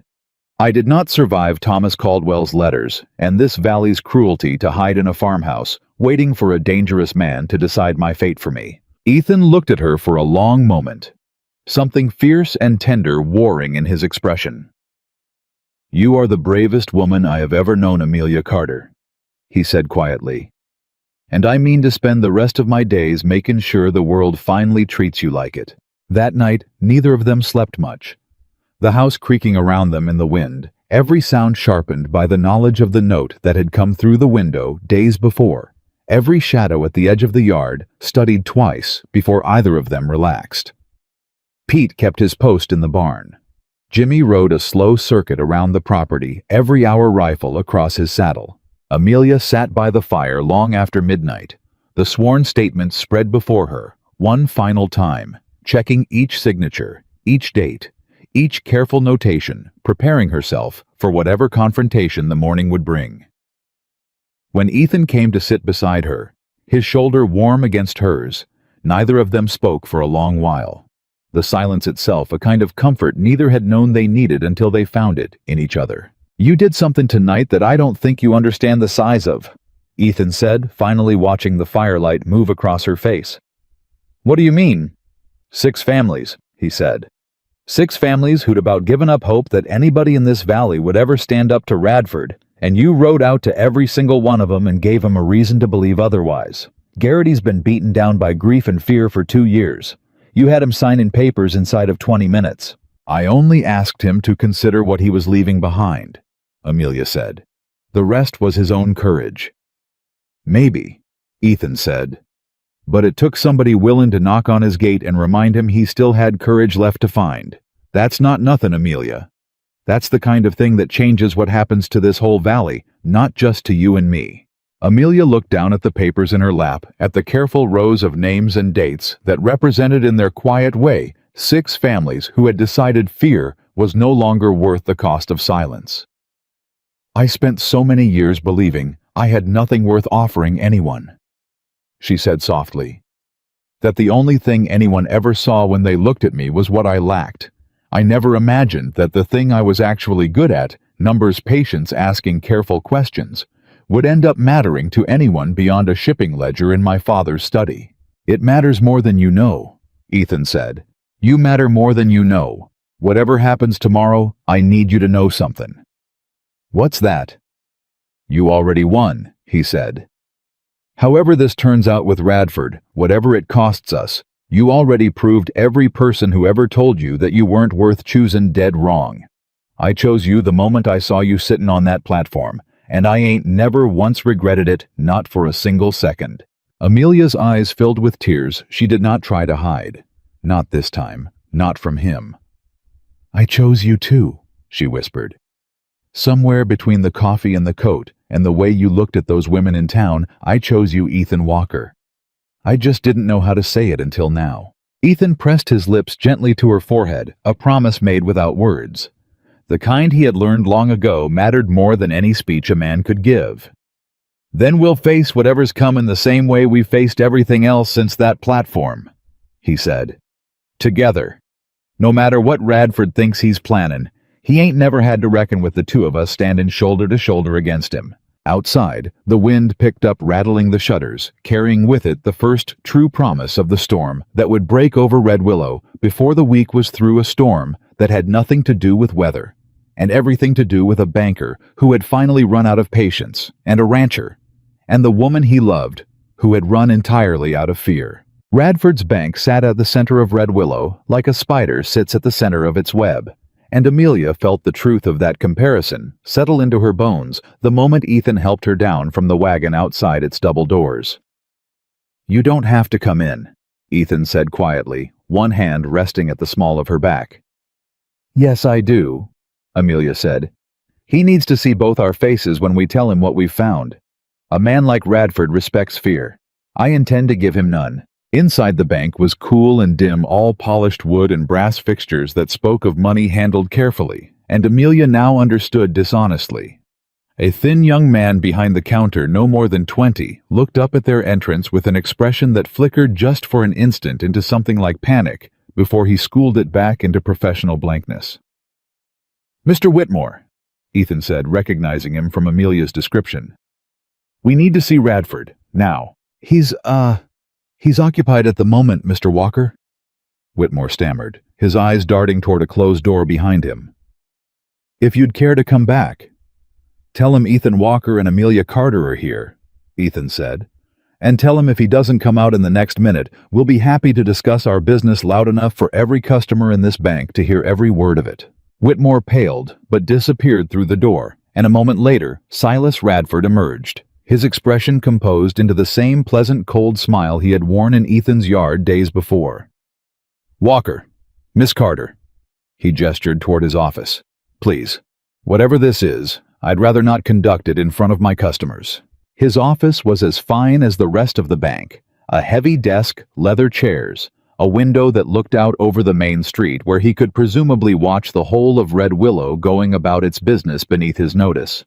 "We know what you've been doing," Amelia said before Radford had even finished settling behind his desk. "The forged payment disputes, the fires that conveniently destroy the evidence contradicting your claims, the front buyers who purchase land they never intend to work. We have 6 sworn statements, Mr. Radford, and a receipt bearing your own clerk's signature." Radford's smile did not waver, but something behind his eyes went very still. "That's quite an accusation, Miss Carter. I'd be careful throwing around words like forgery without proof to back them up. Slander's a serious charge in this territory." "We've already sent our findings to a federal land inspector," Ethan said. "Everett Doyle out of Cheyenne. Man's already investigating similar patterns in 2 other counties. Wouldn't surprise me if your name's already come up more than once in his notes." For the first time, something genuine flickered across Radford's face, quickly smoothed away, but not quickly enough. "Doyle," he repeated, as though tasting the name for weaknesses. "I know of him. Persistent fellow. Tends to chase shadows that rarely amount to anything substantial." 6 families disagree with your assessment," Amelia said. "As will a 7th once word spreads of what we've uncovered, and an 8th after that. You have built your fortune on a foundation of fear, Mr. Radford, and fear only holds as long as people believe resistance is impossible. We intend to prove otherwise." Radford rose slowly from his chair, moving to the window, his back to them for a long deliberate moment before he turned. "You are a remarkable woman, Miss Carter," he said, his voice losing some of its earlier smoothness. "I confess I underestimated you when Caldwell first mentioned you'd taken up residence with Walker here. I assumed you'd be gone within the month one way or another. I see now that assumption was mistaken. You threatened to burn a house down with me inside it." Amelia said, her voice steady, despite the cold that spread through her chest at his casual admission. "That was not the mistake of an underestimation, Mr. Radford. That was a decision, and decisions carry consequences." "Careful, Miss Carter," Radford said softly. "I've weathered accusations before. Inspectors come and go. Statements can be discredited, especially when the people signing them have reason to fear what happens after the ink dries. His eyes moved to Ethan, cold and calculating. And ranchers who involve themselves in matters beyond their own fence lines sometimes discover that fences can be moved, contracts can be renegotiated, and debts, real or imagined, have a way of finding even the most careful men. "Is that a threat against my ranch now?" Ethan asked, his voice gone low and dangerous. "It's an observation," Radford said, echoing the same word he had used in Ethan's own yard days before. "About the nature of consequences." "You threatened cattle before," Ethan said. "Then you threatened my house. Now you're talking about contracts and debts, finding careful men. Seems to me you're running out of new ways to say the same ugly thing, Radford." "Perhaps," Radford allowed a thin smile touching his lips. "Or perhaps I simply prefer to let a man's own imagination do the frightening for me. It tends to be considerably more effective than anything I could say outright." "There's nothing left to imagine," Amelia said. "We have your clerk's signature on a receipt you claim was never issued. We have 6 families willing to testify that your bank's records contradict their own honest payments. And we have a pattern, Mr. Radford, spanning multiple counties that a federal inspector is already documenting independent of anything we've sent him. You did not simply steal land from a handful of families. You built an entire operation on the assumption that no one poor enough or frightened enough or dismissed enough by this world would ever have the resources or the courage to stop you." Something in Radford's carefully maintained composure cracked just slightly at the precision of her words. And for a moment, Amelia saw not the cold, calculating banker who had built an empire on other people's suffering, but a man who had genuinely never expected to be challenged by someone he considered beneath his notice. "You think yourself very clever, Miss Carter," Radford said, his voice losing its earlier smoothness entirely now. "A woman with a ledger and a handful of frightened farmers. Do you have any notion how many men have tried to stand against me over the years? How many have failed?" "I have some notion," Amelia said steadily. "I imagine most of them stood alone. I do not intend to." Radford's eyes flickered to Ethan, then back to Amelia, and something calculating moved behind them, an assessment being made, and apparently found wanting. "We'll see," Radford said pleasantly, and returned to his desk, sitting folding his hands, as though the conversation had already concluded to his satisfaction. "I believe we're finished here unless you have actual evidence to present rather than accusations. My door is as always open to legitimate business." Ethan stood, his jaw set hard enough that Amelia could see the muscle working beneath his skin. "This ain't finished, Radford. Not by half." "We'll see," Radford said pleasantly, and turned his attention to a stack of papers on his desk, as though they had already ceased to matter to him. They left the bank in silence, and it was not until they had climbed back into the wagon that Amelia allowed the fear she had suppressed inside to finally surface, her hands trembling as she gripped the seat beside her. "He knew," she said. "He knew exactly what we were going to say before we said it." "Reckon he's had eyes on us the whole time," Ethan said grimly, snapping the reins to start the horses moving. "Whitmore's scared enough to fetch him the second we walked in, which tells me the boy's been warned about exactly this kind of visit." "Do you think he'll actually try something tonight, tomorrow?" "I think a man like Radford don't make idle threats," Ethan said. "He's survived this long by only saying what he means, even when he dresses it up pretty. If he talked about contracts finding careful men, he's already got something in motion. Question is just how soon and how bad." Amelia stared out at the passing fence posts. The same steady rhythm that had calmed her on the ride from that first terrible night, though nothing about the rhythm felt calming now. "I keep thinking about Whitmore's face," she said. "The way he looked when we walked in. That wasn't a man simply doing his job, Ethan. That was a man terrified of what would happen to him if he didn't play his part exactly right." "Scared men do desperate things," Ethan agreed. "Sometimes that desperation cuts against the man they're scared of if somebody gives them a reason to believe there's a safer path than staying loyal."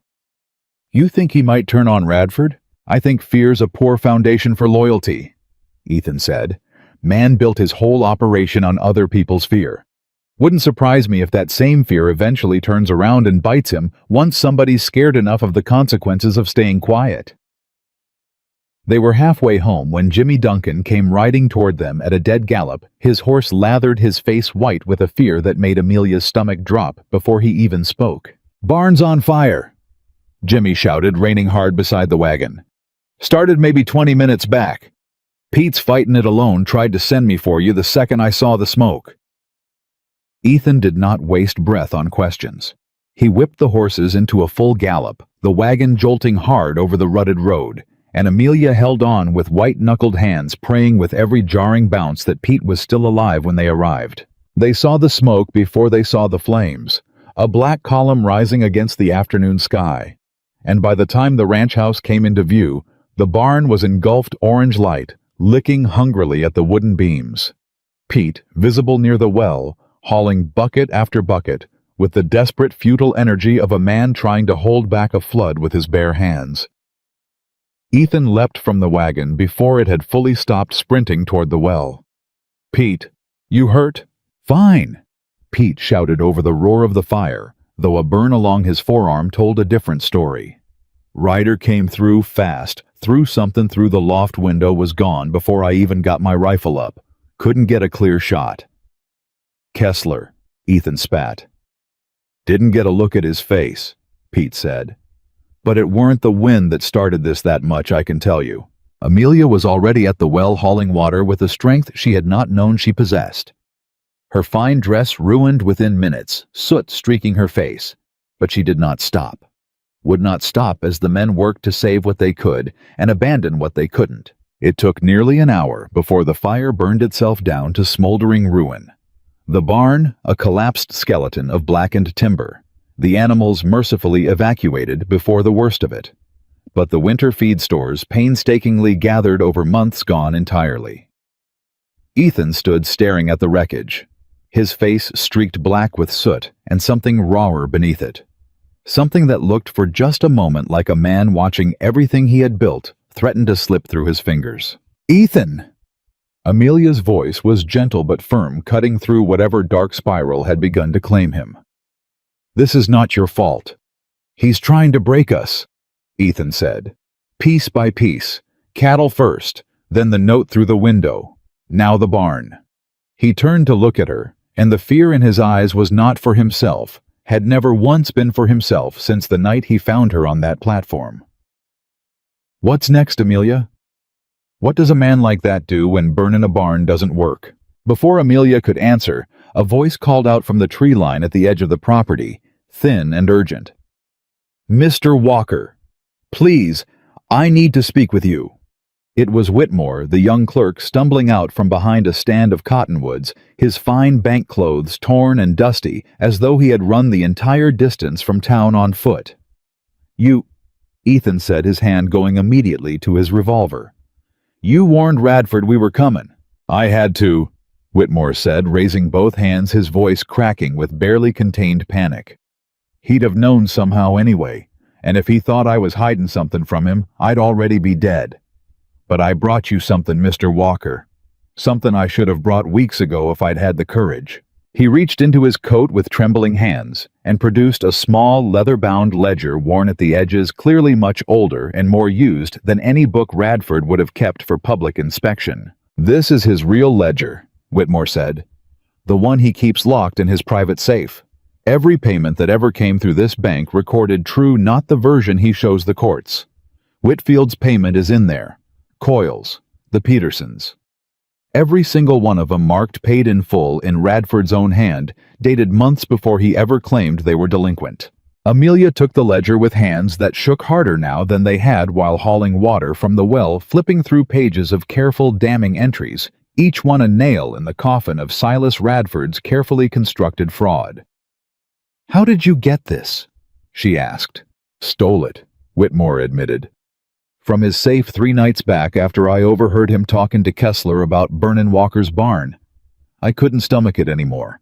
Couldn't keep telling myself I was just doing my job while he ruined family after family, burned down people's homes and livelihoods, and now he's talking about worse, about making sure a certain woman don't live long enough to testify against him. Why did you ever agree to work for him in the first place?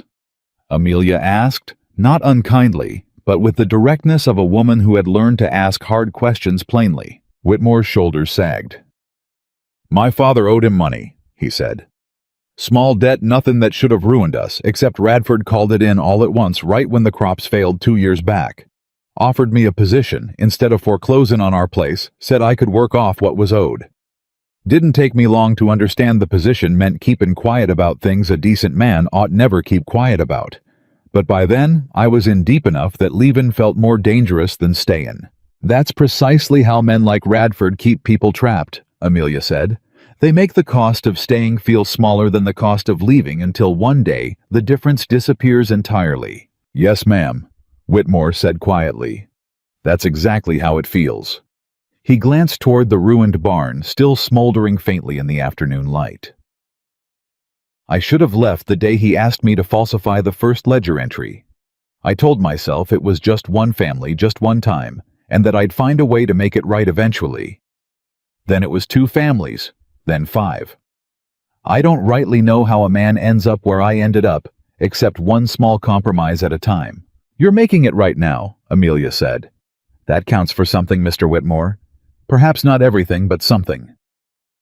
Whitmore's eyes glistened, and he looked away quickly, embarrassed by the sudden rush of feeling. First kind words anybody's said to me in longer than I care to admit, ma'am, he said.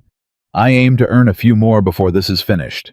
The words hit Amelia like a physical blow, and Ethan's hand closed hard around her arm, steadying her, though his own face had gone rigid with fury.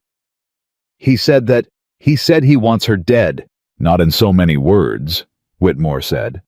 But I know what he means when he talks about making problems disappear permanent-like. I've heard him use that phrase before about other things, other people who got in his way over the years. I don't know exactly when or how, but he's planning something, and I don't think he's planning on waiting for your inspector to show up before he does it. Where is Kessler now? Ethan demanded. Don't know, Whitmore said. Radford sent him off after the barn said something about finishing the job proper this time. I ran the second I heard that much. Figured you all deserved warning more than I deserved whatever safety staying quiet might have bought me. Pete, who had come to stand beside them, his burned arm now wrapped hastily in a strip of cloth, spoke up grimly. Finishing the job proper. Man's talking about coming back tonight. Then we need to be ready, Ethan said, already moving toward the house, his mind clearly working through defenses even as adrenaline and fear warred visibly across his face. Amelia, I want you upstairs away from any window the moment it starts getting dark. Pete, Jimmy, we need every gun we've got loaded and ready. Whitmore, I'll stay, Whitmore said, surprising all of them. I got nowhere else to go now anyway. Not after this. Might as well make myself useful to somebody who ain't gonna have me killed for doing the right thing. Before the sun fully set, Amelia sat at the kitchen table poring over Whitmore's ledger by lamplight, cross-referencing names against the statements she had already gathered, when a familiar name near the back of the book stopped her breath entirely. Ethan? She called, her voice sharp enough that he came in from the yard at a near run. Ethan, look at this. He leaned over her shoulder, and she watched his face go pale as he read the entry. She pointed to a notation dated only 2 weeks prior, referencing a loan taken out by his own father. Some 15 years before his death. A loan Ethan had believed settled in full before he ever inherited the ranch. That debt was paid. Ethan set his voice tight. My father cleared that note before he died. I remember him telling me himself. According to this ledger, Radford is preparing to claim it was never fully satisfied, Amelia said. There's a note here in his own hand about initiating foreclosure proceedings against the Walker Ranch within the month pending, and I quote, resolution of current complications. Current complications, Ethan repeated, understanding dawning hard and cold across his face. Meanin' you. Meanin' me taking you in, getting involved and exposing him. He was never planning on stopping with Whitfield or the Petersons, Amelia said quietly. He was building toward taking your ranch too all along and using tonight's violence as a means of removing the obstacles standing in his way before he ever had to formally answer for any of it. Ethan's hands curled into fists on the table, and for a long moment he said nothing at all. the full weight of Radford's ambition settling over him like a physical thing. "Then this ain't just about Whitfield anymore," he said finally. "Ain't just about strangers I'm helping out of decency. This is about my father's land, my mother's grave out past the ridge, everything I got left of them. Then we make certain he never gets the chance," Amelia said, reaching for his hand across the table, her grip fierce despite the trembling beneath it. "Whatever tonight brings, Ethan, I am not letting Silas Radford take one more thing from anyone in this valley. Not your ranch, not your family's memory, nothing."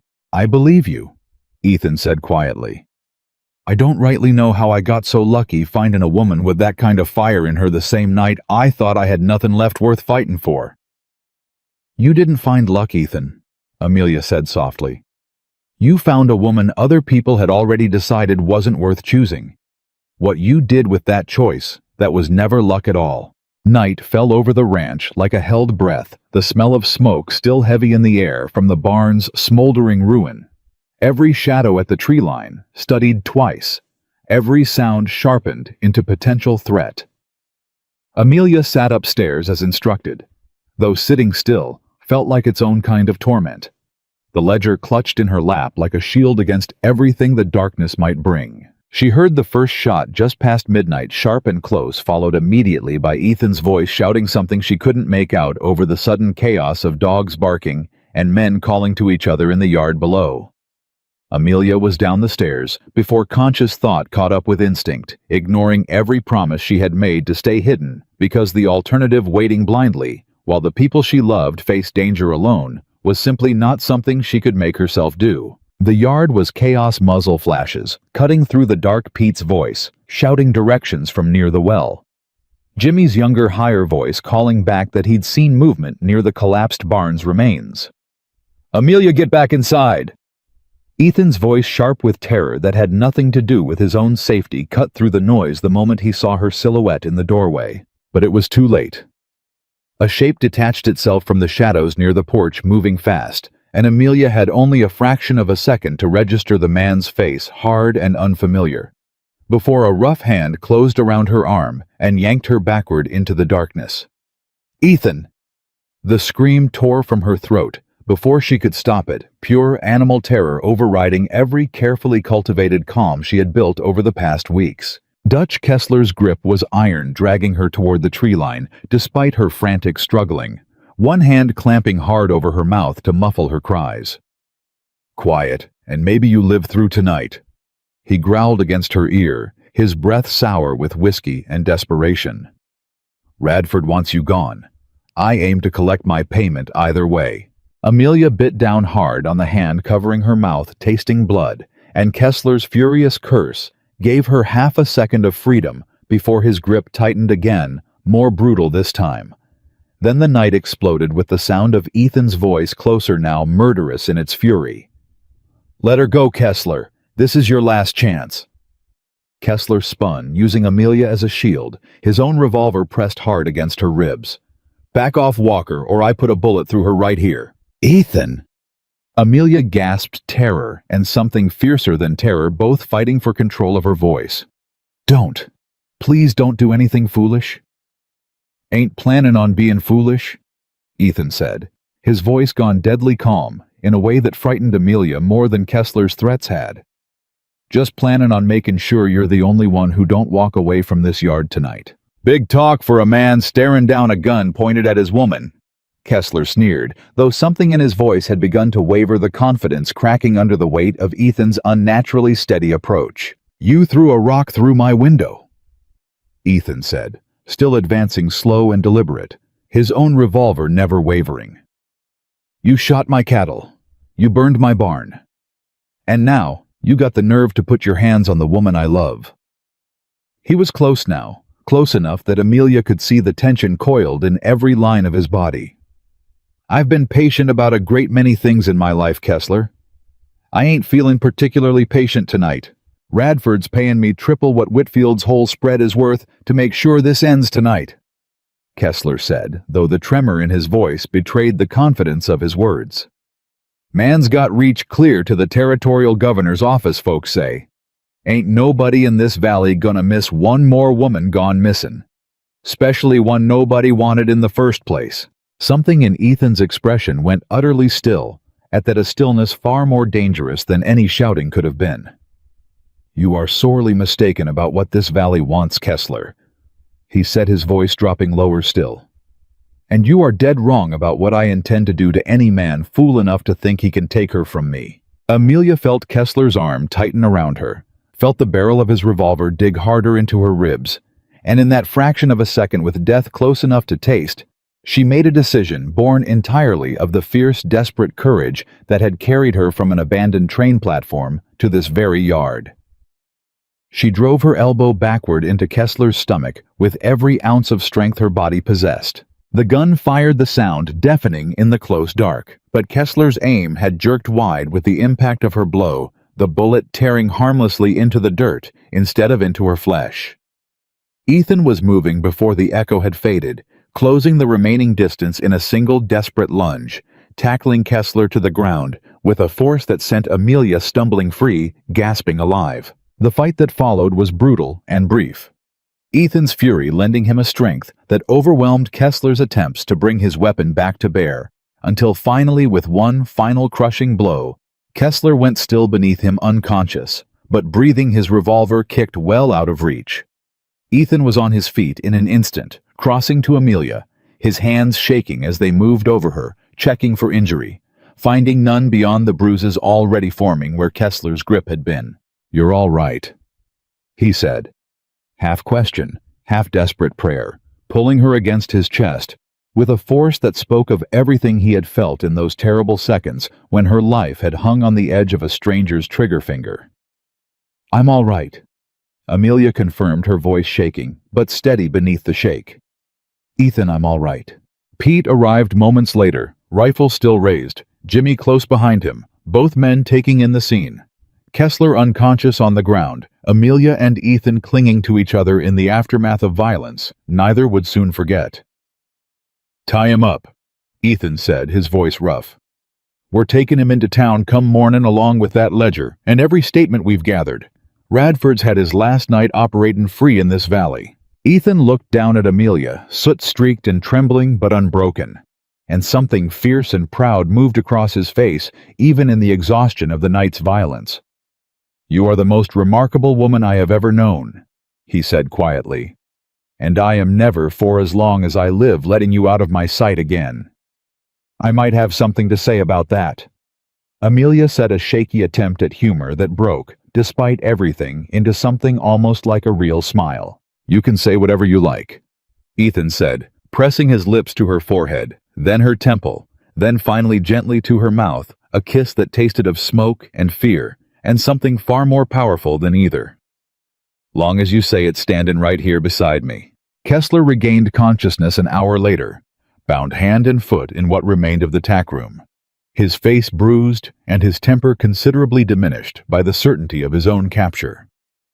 Ethan crouched in front of him, his expression carrying none of the fury that had driven the earlier fight, replaced now by something colder and more deliberate. "You're gonna have a choice come mornin', Kessler," Ethan said. "Tell the truth about who paid you to burn my barn and put your hands on Miss Carter, or hang alone for it, while Radford sits comfortable in his bank callin' you a rogue employee, actin' without his knowledge." Kessler spat blood onto the dirt floor, but his eyes had already begun calculating the particular arithmetic of a cornered man weighing his remaining options. "Radford'll kill me either way," he muttered. "Talk or don't talk don't much matter to a man like him. Might be," Ethan allowed. "Or might be a federal inspector, arriving in a matter of weeks, finds a cooperating witness considerably more sympathetic than a hired gun who tried to kidnap an innocent woman. Your choice, Kessler. But I'd think on it careful. Ain't likely to get many more chances tonight." Kessler said nothing further, but Amelia, watching from the doorway, saw the fear in his eyes shift subtly from fear of Ethan's fists to something more calculating, the beginning of a man deciding that self-preservation might after all require a different kind of courage than the one he'd been paid to display. "He'll talk," Pete said quietly, coming to stand beside her. "Given enough time staring at a rope, most men do." "We may not have much time," Amelia said.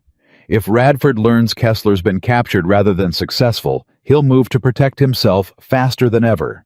All the more reason to ride at first light, Ethan said, joining them, his face still carrying the marks of the night's violence, but his voice steady with resolve. Sheriff's office, then straight to whatever federal authority we can reach fastest. Whitmore's ledger, the statement's Kessler's own testimony if we can get it, and now attempted kidnapping on top of everything else. Radford's out of shadows to hide behind. They buried the exhaustion of the night in each other's arms for only a moment longer before duty reclaimed them. Kessler, needing guarding the ranch, needing securing against whatever remained of the night's threats. But in that single suspended moment, with the acrid smell of smoke still hanging in the air, and the stars wheeling indifferent overhead, Amelia understood with sudden absolute clarity that whatever the morning brought, whatever Silas Radford still had left to throw against them, she was no longer the broken, abandoned woman who had knelt in the dust of a train platform believing she had nowhere left to go. She had found somewhere. She had found someone. And she intended to fight with every fiber of the strength she had spent a lifetime being told she did not possess to keep both. The first gray light of dawn found the ranch battered but standing, Kessler bound and guarded in the ruins of what had once been a tack room untouched by the fire. Whitmore's ledger secured in Amelia's own trembling hands, 6 sworn statements ready to be delivered into whatever justice the territory could still offer, against a man who had believed himself untouchable. Ethan stood beside her on the porch watching the sun climb over hills that had witnessed violence, terror, and something unexpectedly like triumph in the space of a single long night, his hand finding hers, without either of them needing to speak the reason why. "Whitmore still willin' to testify?" Ethan asked, glancing toward the young clerk, who sat exhausted but resolute, near the well-keeping watch over Kessler, with a borrowed rifle he clearly had little skill with, but held anyway. "He says he'll tell the sheriff everything," Amelia said. "Every falsified entry, every family Radford targeted, every threat he overheard. I believe him, Ethan. He has nothing left to lose by telling the truth now, and everything to gain by finally being on the right side of it." "And Kessler? Pete says he's been quiet since sunrise, thinking most likely about which noose frightens him more, Radford's or the sheriff's." Amelia glanced toward the ruined barn, blackened and still smoking faintly in the morning light. "We lost the winter feed, the barn itself, but we didn't lose what mattered most." "No," Ethan agreed, his voice rough with something that was not quite relief and not quite grief, but sat somewhere uneasily between the two. "We didn't. Whatever comes today," he said quietly. "I want you to know something before we ride into town." "What's that?" "I ain't never been more certain of anything in my whole life than I am of you," Ethan said. "Not the ranch, not the fight ahead. You."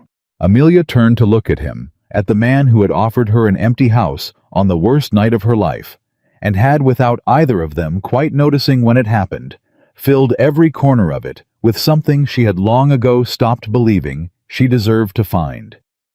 "Then let's go finish what we started," she said, "together." Sheriff Cole Bannister had run Red Willow's small office for 11 years, long enough to have learned exactly how much weight Silas Radford's name carried in this valley, and exactly how careful a man had to be before leveling accusations against it. He listened to Ethan's account with his arms crossed and his expression unreadable, but when Amelia laid Whitmore's stolen ledger open on his desk, beside 6 sworn statements, and Dutch Kessler, bruised and sullen, seated in the corner under Pete's watchful rifle, something in his posture began slowly to change. "You're telling me," Bannister said, turning pages with careful fingers, "that Silas Radford's real books show every one of these payments made in full months before he ever claimed otherwise." "That's exactly what I'm telling you," Amelia said. "And Mr. Whitmore here can testify to falsifying entries at Radford's direct instruction. Mr. Kessler can testify to being paid to intimidate, and last night to physically abduct me at Radford's order." Bannister set down the ledger for a moment, rubbing a hand over his weathered face, the particular exhaustion of a man who had suspected something rotten in this valley for years without ever quite gathering the courage or the evidence to confront it directly. "I'll be honest with you both," he said. "I've had my own suspicions about Radford for some time. Foreclosures that never quite sat right. Families leaving the valley too quiet too fast, like they'd been warned against speaking up. But suspicion ain't evidence, and a man in my position learns quick that accusing the wealthiest banker in 3 counties without airtight proof is a good way to end a career, or worse. "You have the proof now," Ethan said, "in his own hand. You don't have to guess any more, Bannister." "No," Bannister agreed slowly. "Reckon I don't." Bannister's eyes moved to Kessler, who shifted uncomfortably under the sudden attention. "That true Dutch everything Miss Carter's sayin'." Kessler was quiet for a long moment, weighing whatever remained of his loyalty against the very real prospect of a noose, before he finally spoke, his voice low and resentful. "Radford paid me $200 to burn the Walker barn," he said. "Another $300 promised if I made sure the woman didn't live to talk to any inspector. I ain't saying this 'cause I got a conscience, Sheriff. I'm saying it 'cause Radford ain't worth hanging alone for." The room went very still. Bannister set down his pen with the deliberate care of a man who understood he had just crossed a threshold he could not uncross. "That's a confession to attempted murder," Bannister said slowly. "Sworn testimony against one of the most powerful men in this territory." "Yes, sir," Kessler said. "Reckon it is." "You understand what you're admitting to," Bannister pressed. "Once I write this down, there ain't no taking it back. You'll answer for the arson and the abduction regardless of what happens to Radford. Understand it fine." Kessler said something bitter and resigned in his voice. "Rather answer honest for what I done than hang quiet while Radford walks free and calls me a rogue actin' on my own. Man never once treated me like anything more than a tool to be used and discarded.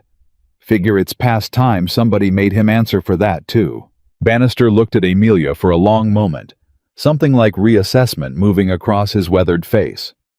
"You're the woman Caldwell left at the station," he said. "Heard the talk about you. Didn't figure any of it prepared me for this." "Most people's assumptions about me rarely do," Amelia said evenly. Bannister almost smiled, though the gravity of the moment kept it from fully forming. "Well, reckon I owe you an apology for whatever part this office played in letting this go on as long as it has." He rose, reaching for his hat and his badge, checking the revolver at his hip, with the efficient motion of a man who had done this before, though perhaps never against a target quite so entrenched. "I'll need to place Radford under arrest pending a formal hearing. Given the severity of what you're describing, and given a federal inspector's already involved, I expect the territorial court will want jurisdiction quick." "We're coming with you," Ethan said. It was not a request. "Figured you might say that," Bannister said. "Just stay behind me. Man like Radford's liable to have something up his sleeve we ain't accounted for yet."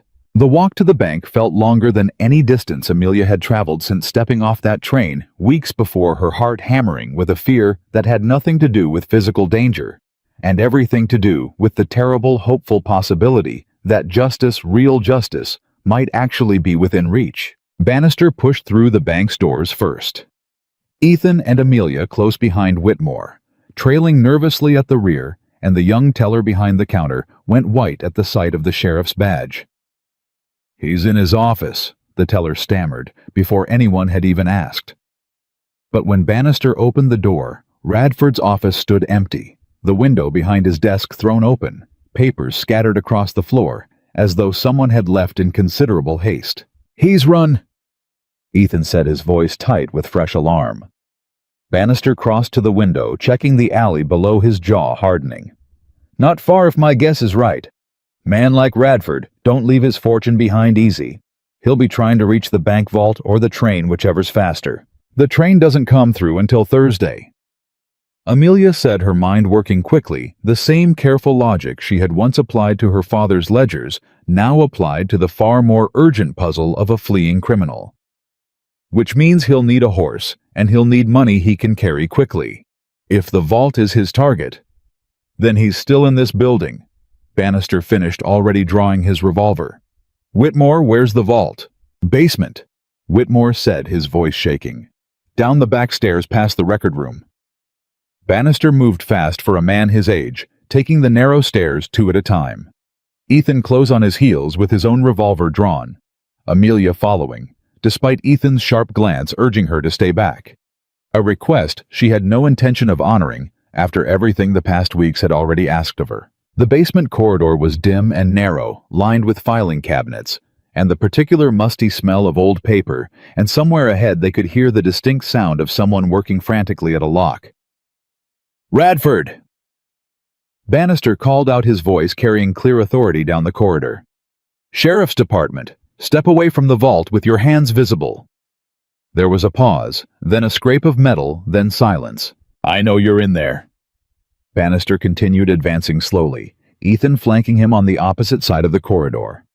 "Only makes this worse for you trying to run. Court looks a lot kinder on a man who faces his charges than one who tries to disappear with a satchel full of stolen money." They found Radford there minutes later, a leather satchel half filled with banded currency, his composed mask finally completely shattered, replaced by the raw desperation of a man who understood at last that his careful world had come apart faster than he could outrun it. "Radford." Bannister's voice carried the particular authority of a lawman who had waited a long time for this exact moment. "You're under arrest."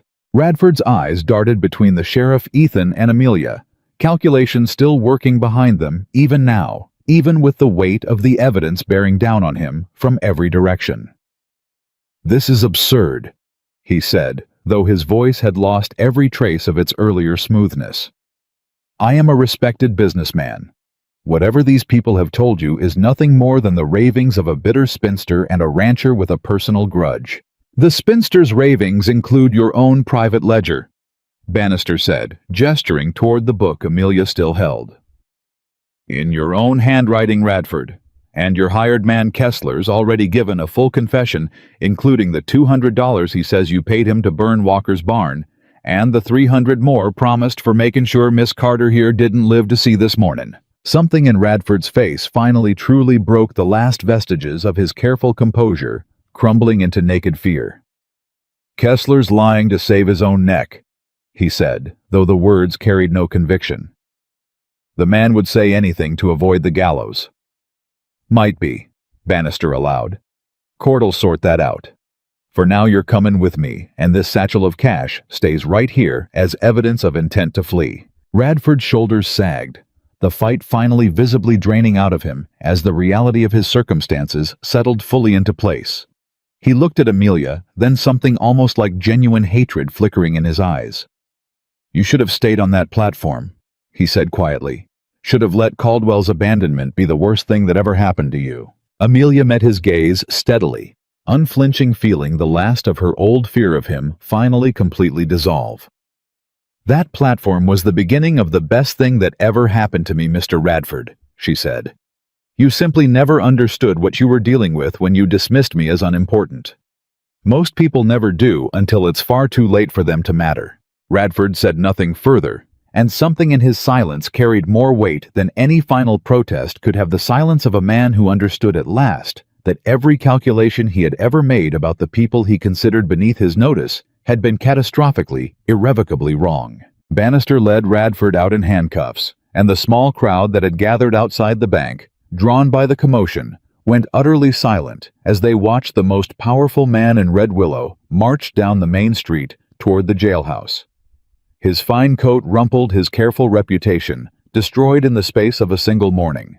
Word of Radford's arrest spread through the valley faster than any fire could have traveled, and by the time the preliminary hearing was called 3 days later, the small territorial courthouse overflowed with ranchers and their families, drawn by a combination of vindication, curiosity, and the particular hunger a community feels when justice so long denied finally seems within reach. The morning of the hearing, Amelia stood in front of the small mirror in her room, smoothing the front of a dress Ethan had insisted on buying her in town, dark blue and well made.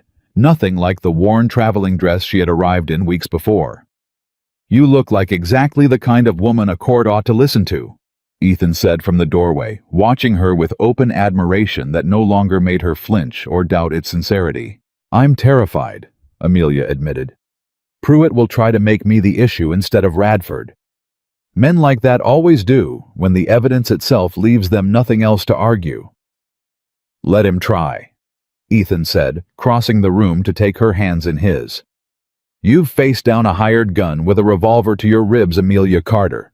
A lawyer with nothing but words and desperation ain't gonna be the thing that finally breaks you." "No," Amelia agreed, steadying herself with the memory of every fear she had already survived since stepping off that train.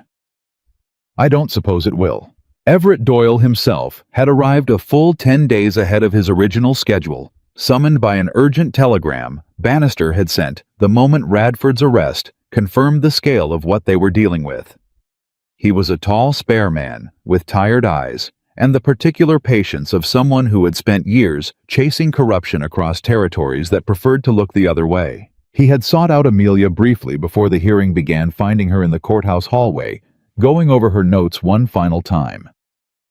"Miss Carter," he said, extending a hand she shook firmly. "I want you to know before this begins that documentation of this quality is rare. Most cases I chase, I'm working from fragments, rumors, a single frightened witness willing to talk if their name stays hidden. You've given me something considerably more solid to build on." "I only did what needed doing," Amelia said.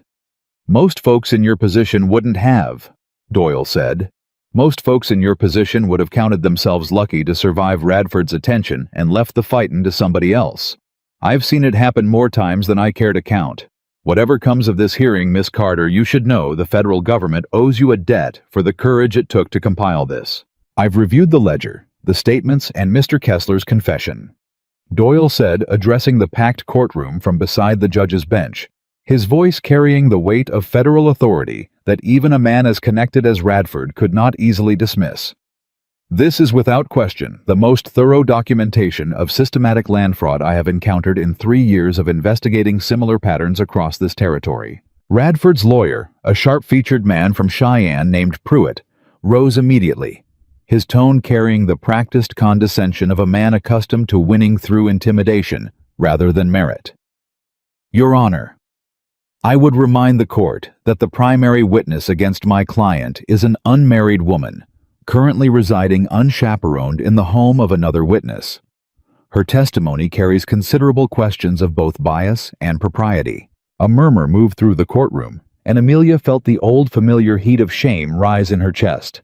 The same accusation she had endured her whole life, dressed up now in legal language, but carrying the same cruel weight it always had.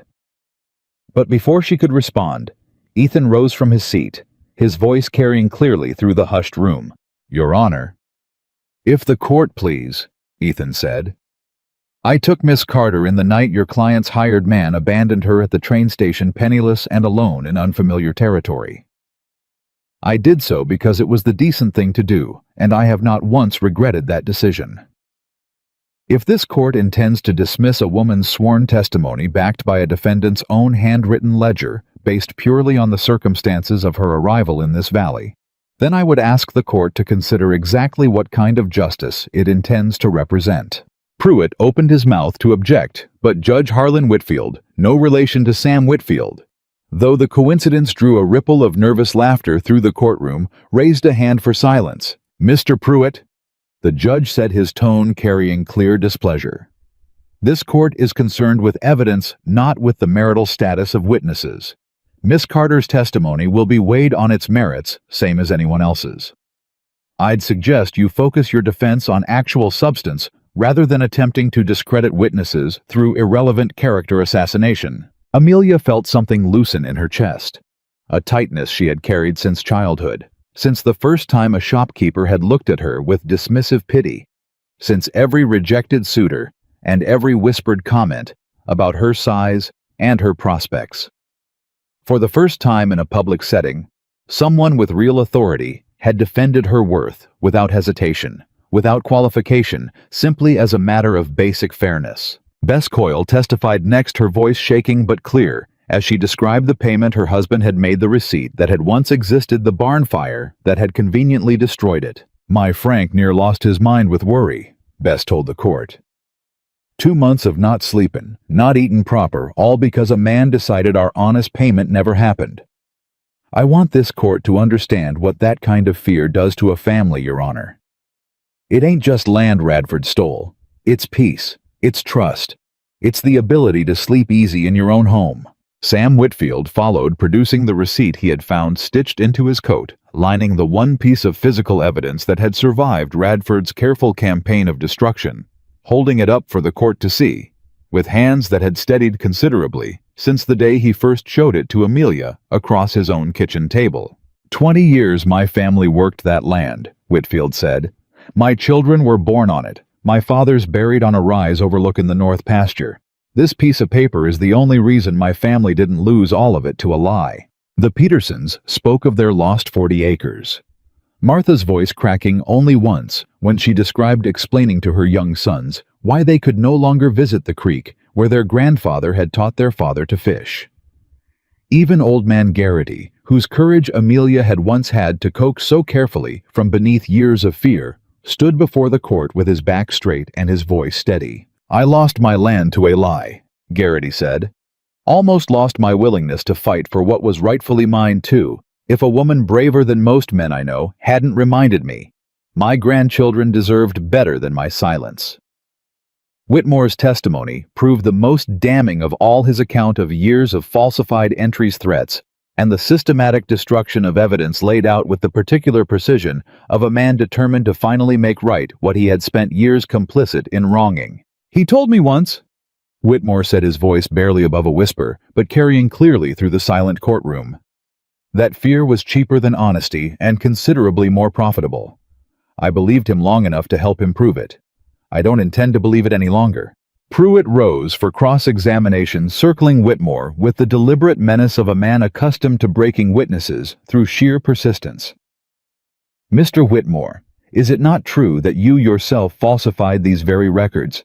That you are by your own admission a confessed forger seeking leniency by testifying against your former employer? That's true, Whitmore said, his voice steadying rather than cracking under the pressure. I did what he told me, and I'm ashamed of it. But I brought the real ledger forward myself at considerable risk to my own safety, and everything in it can be verified against the original bank records still on file with the Territorial Land Office. I ain't asking anybody to simply take my word for it, Mr. Pruitt.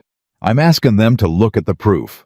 Pruitt tried a different angle, turning toward Kessler's written confession, questioning its validity given the circumstances of his capture. This confession was extracted from a man who had just been physically restrained after an alleged assault.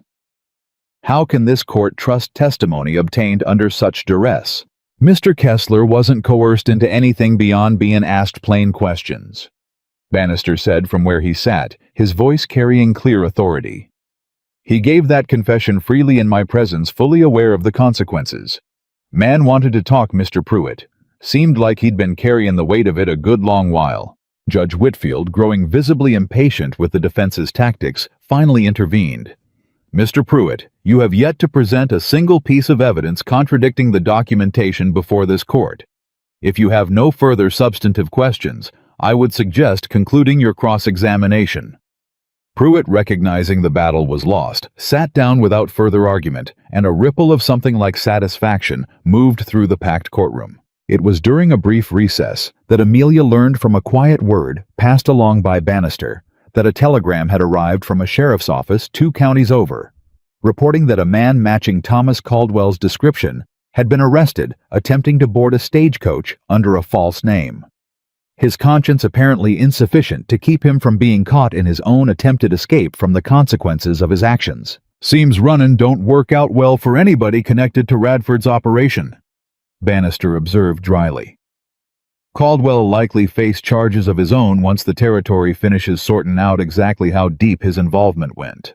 Good, Amelia said simply, and found that the word carried none of the old bitterness she might once have expected, only a quiet, settled sense that justice, however slow and imperfect, was finally beginning to catch up with everyone who had profited from her suffering and the suffering of others in this valley. Radford sat through the entire proceeding with his composed mask cracking further with each testimony, until finally when Judge Whitfield called for any final statement before adjourning to consider formal charges.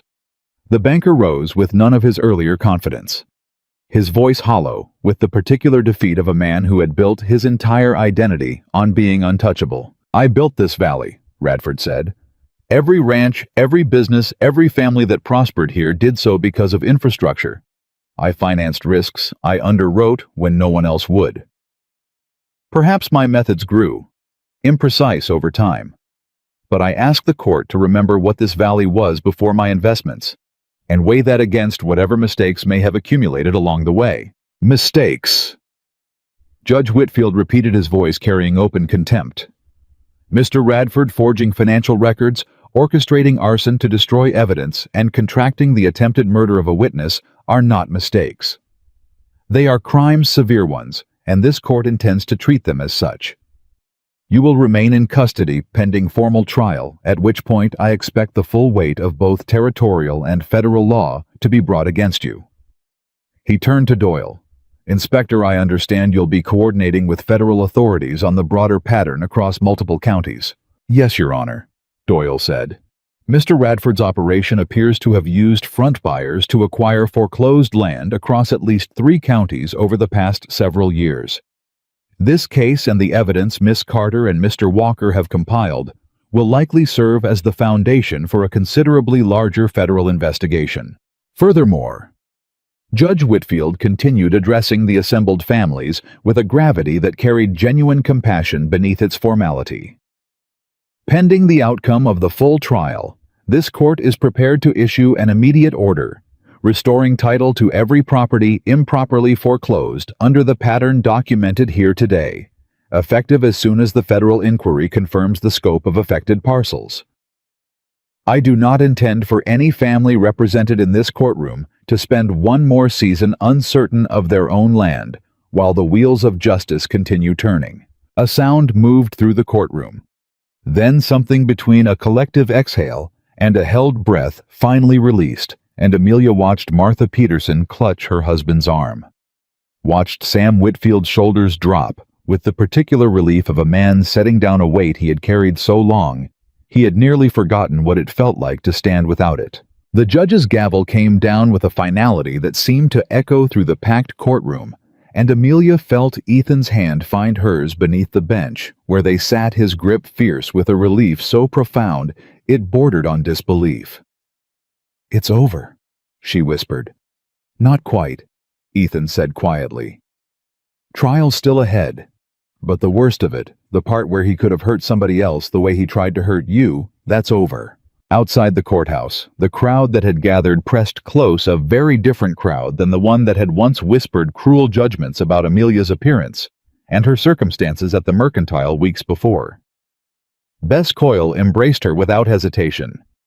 Martha Peterson wept openly, thanking her over and over for a courage Amelia still found strange to have credited with, given how thoroughly it had felt in the moment, like simple necessity rather than bravery. Sam Whitfield found her next, his wife Clara at his side, both of them looking years younger than they had the day Amelia first sat at their kitchen table amid half-packed crates. Judge says our land gets restored, Whitfield said, his voice thick with an emotion he made no attempt to disguise. Says once the fraud's fully proven at trial, every family Radford wronged gets their property back, plus damages for what was taken. 20 years of my family's work near lost forever, and you're the reason it wasn't. I only ask questions, Mr. Whitfield, Amelia said. You were the one brave enough to keep that receipt, and braver still to hand it over. Wouldn't have thought to look twice at that coat linen if you hadn't shown me what mattered, Whitfield said. My grandchildren are gonna grow up on that land because of what you did here today, ma'am. Ain't a debt easily repaid, but I intend to spend considerable effort trying. Even the 2 women who had once mocked her outside the Mercantile approached hesitant and clearly ashamed, one of them extending a trembling hand. We were cruel to you, the woman said. I've thought on it near every day since, especially once word got round about what you'd uncovered. I'm sorry, Miss Carter. Truly. Amelia studied the woman's face for a long moment, old wounds and new understanding warring within her before she finally accepted the offered hand.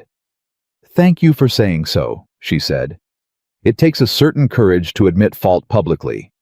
I hope this valley remembers that courage matters more than the assumptions we make before we know someone's true measure. The shopkeeper, who had once spoken so carefully of Caldwell's reputation, approached as well, removing his hat entirely in a gesture of respect Amelia had not expected from him. "Miss Carter, I believe I owe you considerably more credit than I gave you that first morning in my store," he said. "Whatever you need from my shop from here forward, consider it my honor to provide." "That's very kind," Amelia said, though entirely unnecessary. "Might be unnecessary," the shopkeeper said, "but it's owed all the same." As the crowd slowly dispersed, Pete Hollis approached his burned arm still bandaged, but his weathered face split by a wide, genuine grin. "Never seen anything quite like that in my whole life," he said. "Woman walks into this valley with nothing but a suitcase, and inside 2 months brings down the most powerful man in 3 counties. "I had considerable help," Amelia said, glancing at Ethan, at Pete, at Jimmy standing nearby with an expression of open admiration he made no attempt to hide. "Might be," Pete allowed. "But it was your ledger, your questions, your courage that started the whole thing rollin'. Don't sell yourself short on that account, ma'am. This valley owes you a debt it'll take a long while to properly repay." Jimmy, standing nearby, finally found his voice, his admiration entirely without the awkwardness of youth for once. "Never seen nothing braver than what you did in that yard the other night, ma'am. Standing up to Kessler like that. I aim to tell my own children about it someday if I'm lucky enough to have any half as brave as you." "You'll have plenty of your own courage to tell them about by then, Jimmy," Amelia said warmly. "This valley seems to have a way of asking it of everyone eventually." That evening, back at the ranch with Kessler's confession sealed in evidence, and Radford awaiting trial in the territorial jail, the exhaustion of the past weeks finally seemed to catch up with everyone at once. Jimmy fell asleep in the bunkhouse before full dark. Pete nursed his healing burn with a bottle of liniment, and considerably more contentment than Amelia had seen from him since her arrival. Whitmore offered a temporary room until he could decide his next steps, retired early, still adjusting to the strange, unfamiliar sensation of a conscience finally at rest. Amelia sat on the porch alone as the sun set over the ridge, watching the sky bleed into shades of orange and violet, thinking of the woman who had knelt in the dirt of a train platform, believing herself unwanted, unworthy, and utterly without prospects, and marveling at how completely, how impossibly that woman's story had already diverged from the ending she had once believed inevitable. Ethan found her there, settling into the chair beside hers, without a word, his presence alone carrying the particular comfort that had become as essential to her as breathing over the course of these tumultuous weeks. "You've gone quiet," he observed. "I'm thinking," Amelia said, "about how differently tonight could have gone. If you hadn't happened past that platform, if Kessler's aim had been truer, if Radford had simply been more careful about his ledgers." "Don't do that to yourself," Ethan said gently. "Counting up all the ways things might have gone wrong, don't change the fact that they didn't. You're here. You're safe. Radford's answerin' for what he did, finally, after years of getting away with it." He reached over, taking her hand in his, turning it over to trace the lines of her palm with a tenderness that made her breath catch, same as it always did. "And you proved something tonight that I don't think this valley's gonna forget anytime soon." "What's that?" "That being underestimated ain't the same as being weak," Ethan said. "That a woman folks dismissed as unremarkable turned out to be the bravest, sharpest person in 3 counties once somebody finally gave her the chance to prove it." Amelia's eyes filled with tears that she did not try to hide, the accumulated weight of weeks of fear and courage and grief and hope finally finding release in the safety of his presence. "I never would have found that courage without you," she said. "You're the one who looked at me that first night and saw someone worth helping instead of someone to pity or dismiss. Everything that followed, all of it, started with that." "I don't think that's entirely true," Ethan said quietly. "I think the courage was always in you, Amelia. I just happened to be standing there the night circumstances finally gave it room to show itself. Sarah used to say a person's true measure only comes out when life stops giving 'em easy choices.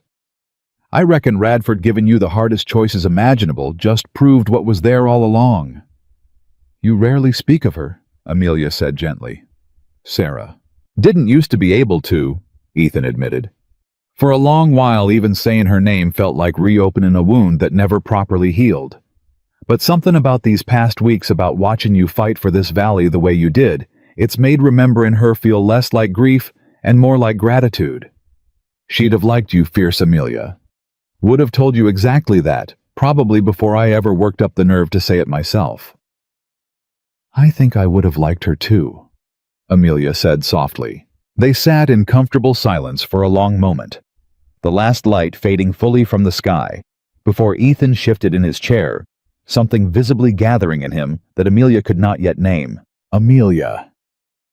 Ethan's voice had gone rough, and when she looked up at him, she found an expression on his face she had not seen before, something raw and unguarded and entirely without the careful restraint he usually maintained. I need to tell you something, and I need you to hear the whole of it before you say anything back. All right. I built walls around myself after Sarah and Daniel died, Ethan said. Told myself I didn't need anybody, that this ranch and this solitude were enough to fill whatever was left of my life. I believed that lie for 6 long years. Amelia believed it, right up until the night I found you sitting alone on that platform, and something in me that I thought had died along with my family suddenly impossibly came back to life. Amelia's breath caught hope and fear tangling together in equal measure as she waited for him to continue. You didn't just fill an empty house, Ethan said. You filled something in me I'd given up on ever feeling again. Every morning since you came, I've woken up grateful. Actually grateful for the first time in 6 years just to be alive in a world where you exist. I watched you stand up to Radford with more courage than most men in this valley could muster. I watched you turn a house that felt like a tomb into something that finally truly feels like home again.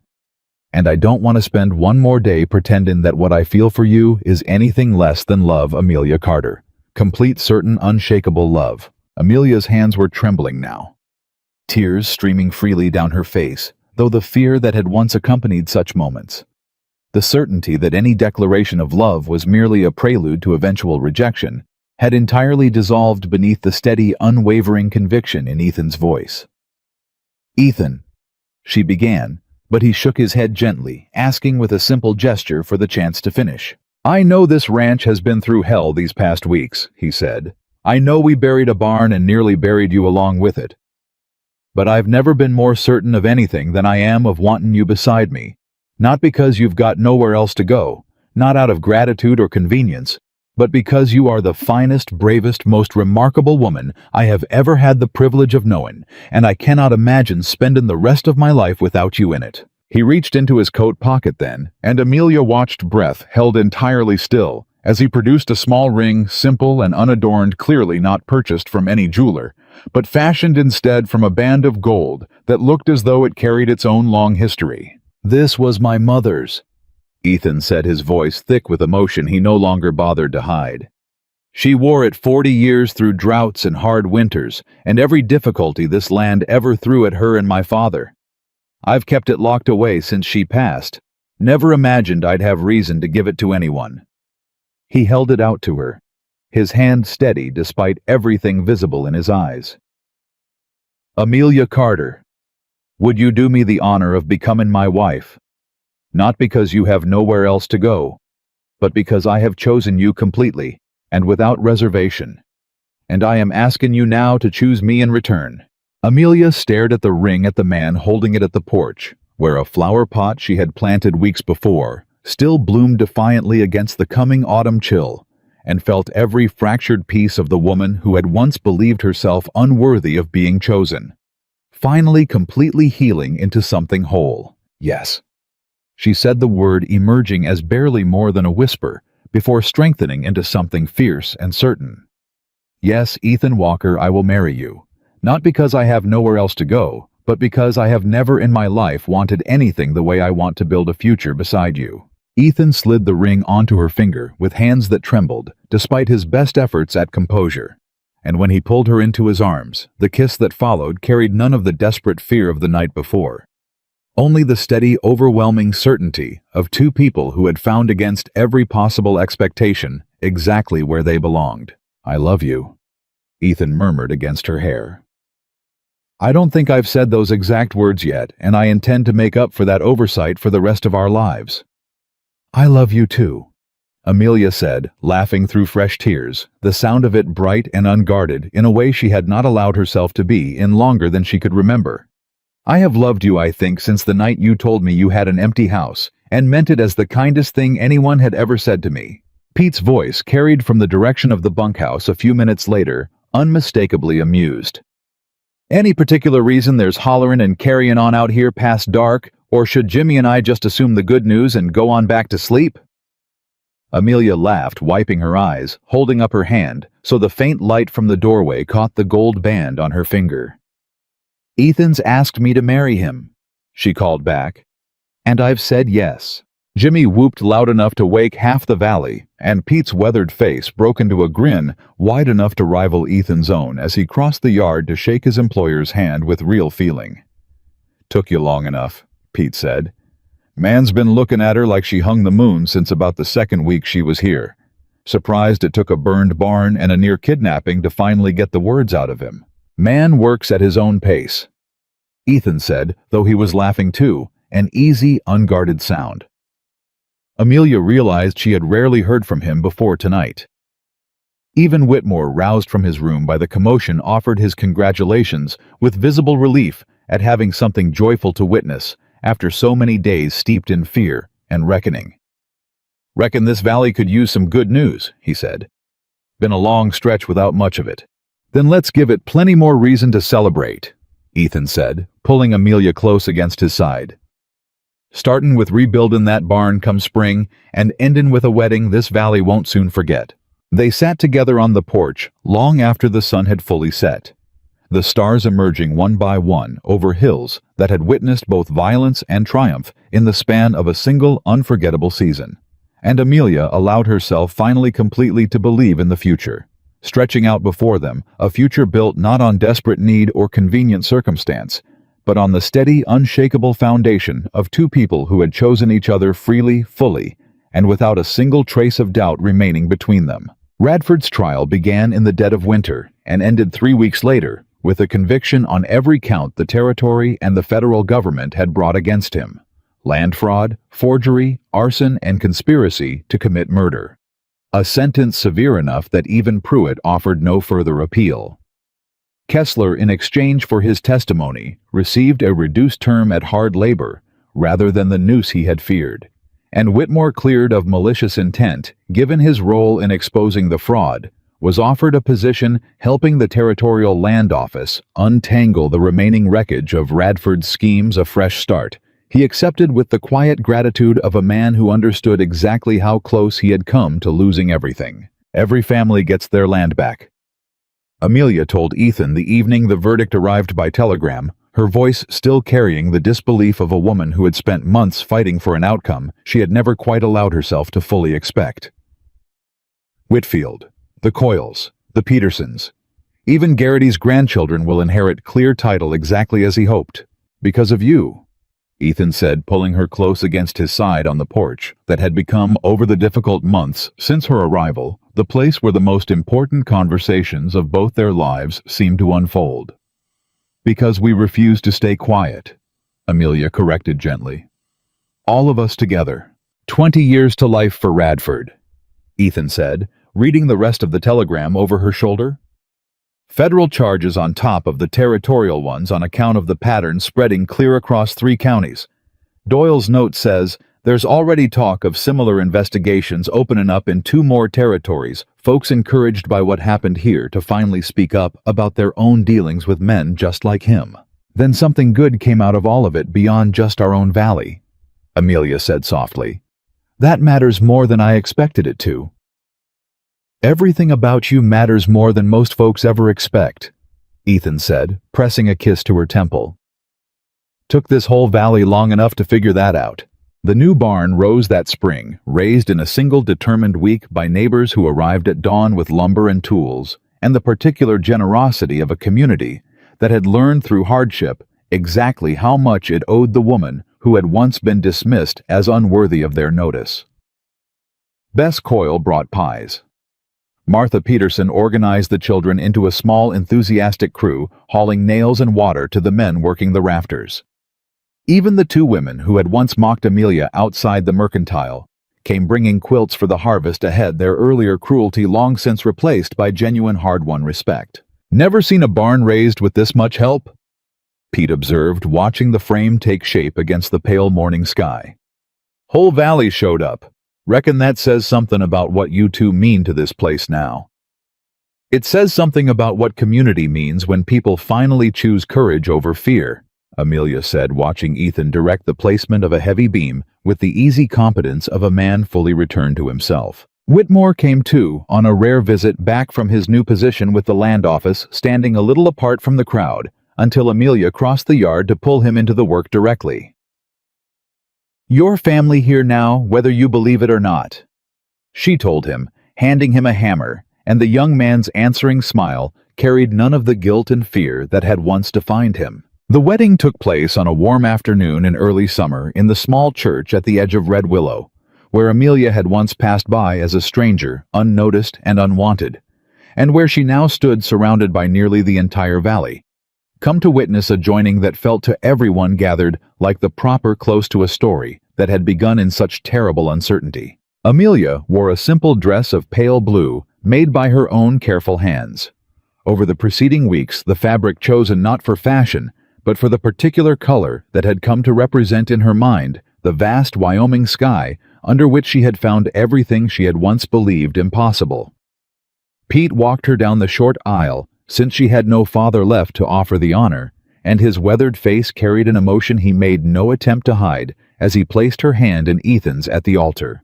"Take good care of her," Pete murmured to Ethan before stepping back. "Every day for the rest of my life," Ethan promised, and the certainty in his voice carried clearly to every person gathered in the small church. Amelia caught Jimmy's eye near the front pew, the young man beaming with unabashed pride, and Whitmore standing quietly beside him, both of them present not out of obligation, but because they had somewhere in the chaos of the preceding months become as much a part of her family as anyone bound by blood. The ceremony itself was brief. The preacher, a kind elderly man who had watched half the valley's joys and sorrows unfold over 3 decades of service, but the vows Ethan and Amelia exchanged carried weight far beyond their simple traditional words. "I promise to choose you." Ethan said, his voice steady, despite the emotion clearly moving beneath it. "Not because circumstance brought us together, but because every single day since that circumstance, I have chosen you freely, and I intend to keep choosing you until the last breath leaves my body. I promise." Amelia said, her own voice carrying the particular strength of a woman who had once believed herself unworthy of any promise at all, "to build a home with you that has room for everything. We are our griefs and our joys alike, and to remember every day that being chosen is not something I have to earn, but something I am simply finally allowed to have." When the preacher pronounced them husband and wife, the small church erupted into applause that spilled out through the open doors into the street beyond. And Ethan kissed his bride with a tenderness that made even Pete, standing near the back, wipe unashamedly at his eyes. Outside the church, the whole valley seemed to have turned out to walk them the short distance back to the ranch. Children running ahead, scattering wildflowers, older folks calling out blessings, and good-natured teasing in equal measure. Jimmy, grinning wider than Amelia had ever seen him, fired his rifle twice into the clear summer sky, a rough frontier salute that drew laughter rather than alarm from the gathered crowd. They celebrated late into the evening at the ranch tables set up in the yard beside the new barn. The entire valley gathered to share in a joy that felt to everyone present like a communal victory rather than a private one. Sam Whitfield raised his glass in a toast that captured in simple words what the entire gathering seemed to feel. "To Amelia Carter Walker," Whitfield said, "who arrived in this valley with nothing but a suitcase and left every one of us considerably richer for it in ways that ain't got nothing to do with money." The gathered crowd raised their own glasses in answer, and Bess Coyle, standing near the front with her husband Frank, finally looking rested and whole for the first time in longer than Amelia had known him, called out her own addition. "To second chances," Bess said, "and to the folks brave enough to fight for 'em, even when the whole world's told 'em they don't deserve one." Amelia felt standing beside her husband in the golden light of a Wyoming sunset. The last remnants of the frightened, abandoned woman who had knelt on that train platform finally completely give way to someone entirely new. Someone who understood at last that her worth had never been in question, only waiting for the right eyes to finally see it clearly. Years later, when their children asked how their parents had met, Ethan would tell the story simply the way he told most things, without embellishment or exaggeration, because the truth itself needed no dramatic flourish to carry its weight. "I found your mother sittin' alone on a train platform," he would say, "with nowhere left to go. And I told her I had an empty house." "And what did Mama say?" the children would ask, though they had heard the answer 100 times before and never tired of hearing it again. Amelia, listening from the kitchen doorway of a house that had long since stopped being empty, filled instead with laughter and children's voices, and the particular warmth of a family built on choice rather than desperation, would answer for herself. "I said yes," she would tell them, smiling at the husband who had never once in all the years since made her doubt that choice. "And it was the finest decision I ever made." Their eldest daughter, sharp-eyed and quick with numbers in a way that reminded Ethan constantly of the woman he had married, once asked why so many people in town still spoke of her mother with such open respect, as though the story carried weight beyond a simple family history. "Because your mother taught this whole valley something it needed learnin'," Ethan told her. "That the folks the world's quickest to dismiss are often the very ones brave enough to save it, if anybody's decent enough to give 'em the chance." Their younger son, still small enough to sit on Amelia's lap while she worked through the ranch's account books each evening, a habit she had never abandoned, even in the comfortable years that followed, liked to trace his fingers over the careful columns of figures and ask what each number meant. "Every number tells a story if you know how to read it," Amelia would tell him. "Your father learned that lesson the hard way once a long time ago, and it's the reason we're all sitting here together tonight." The barn Radford had once tried to burn to the ground still stood, rebuilt and strengthened by the hands of neighbors who had chosen courage over fear, its rafters carrying the quiet, permanent proof that whatever darkness a man like Radford could summon, a community determined to stand together could always eventually outlast it. Sometimes on quiet evenings, when the children had finally settled and the ranch fell into the particular stillness that comes after a full day's work, Amelia would find Ethan standing at the edge of the north pasture, looking out over land that had nearly been stolen from him twice over, and she would come to stand beside him without a word, her hand finding his, the same way it always had since that first terrible, wonderful night. "Still hard to believe sometimes," Ethan said once, "how close we came to losing all of it. This land, each other." "But we didn't," Amelia said simply. "We chose each other, and we chose to fight, and here we still are." "Here we still are," Ethan agreed, pulling her close against him as the sun sank low over hills that had witnessed both their darkest nights and their brightest mornings. The ranch that had once stood silent and grieving for 6 long years now stood full alive with the sounds of a family that had chosen each other, completely built, not on the empty circumstance of nowhere else to go, but on the unshakable foundation of 2 people who had looked past every assumption the world placed upon them and found in each other exactly where they had always belonged. That was the whole of it in the end. A woman who had been told her whole life she was too much to be loved found a man willing to prove otherwise, not through grand gestures or empty promises, but through the steady daily choice to see her clearly and love her completely. And in that choosing, freely made and freely returned, they built something no lie, no fraud, and no cruelty could ever again take from them. Home.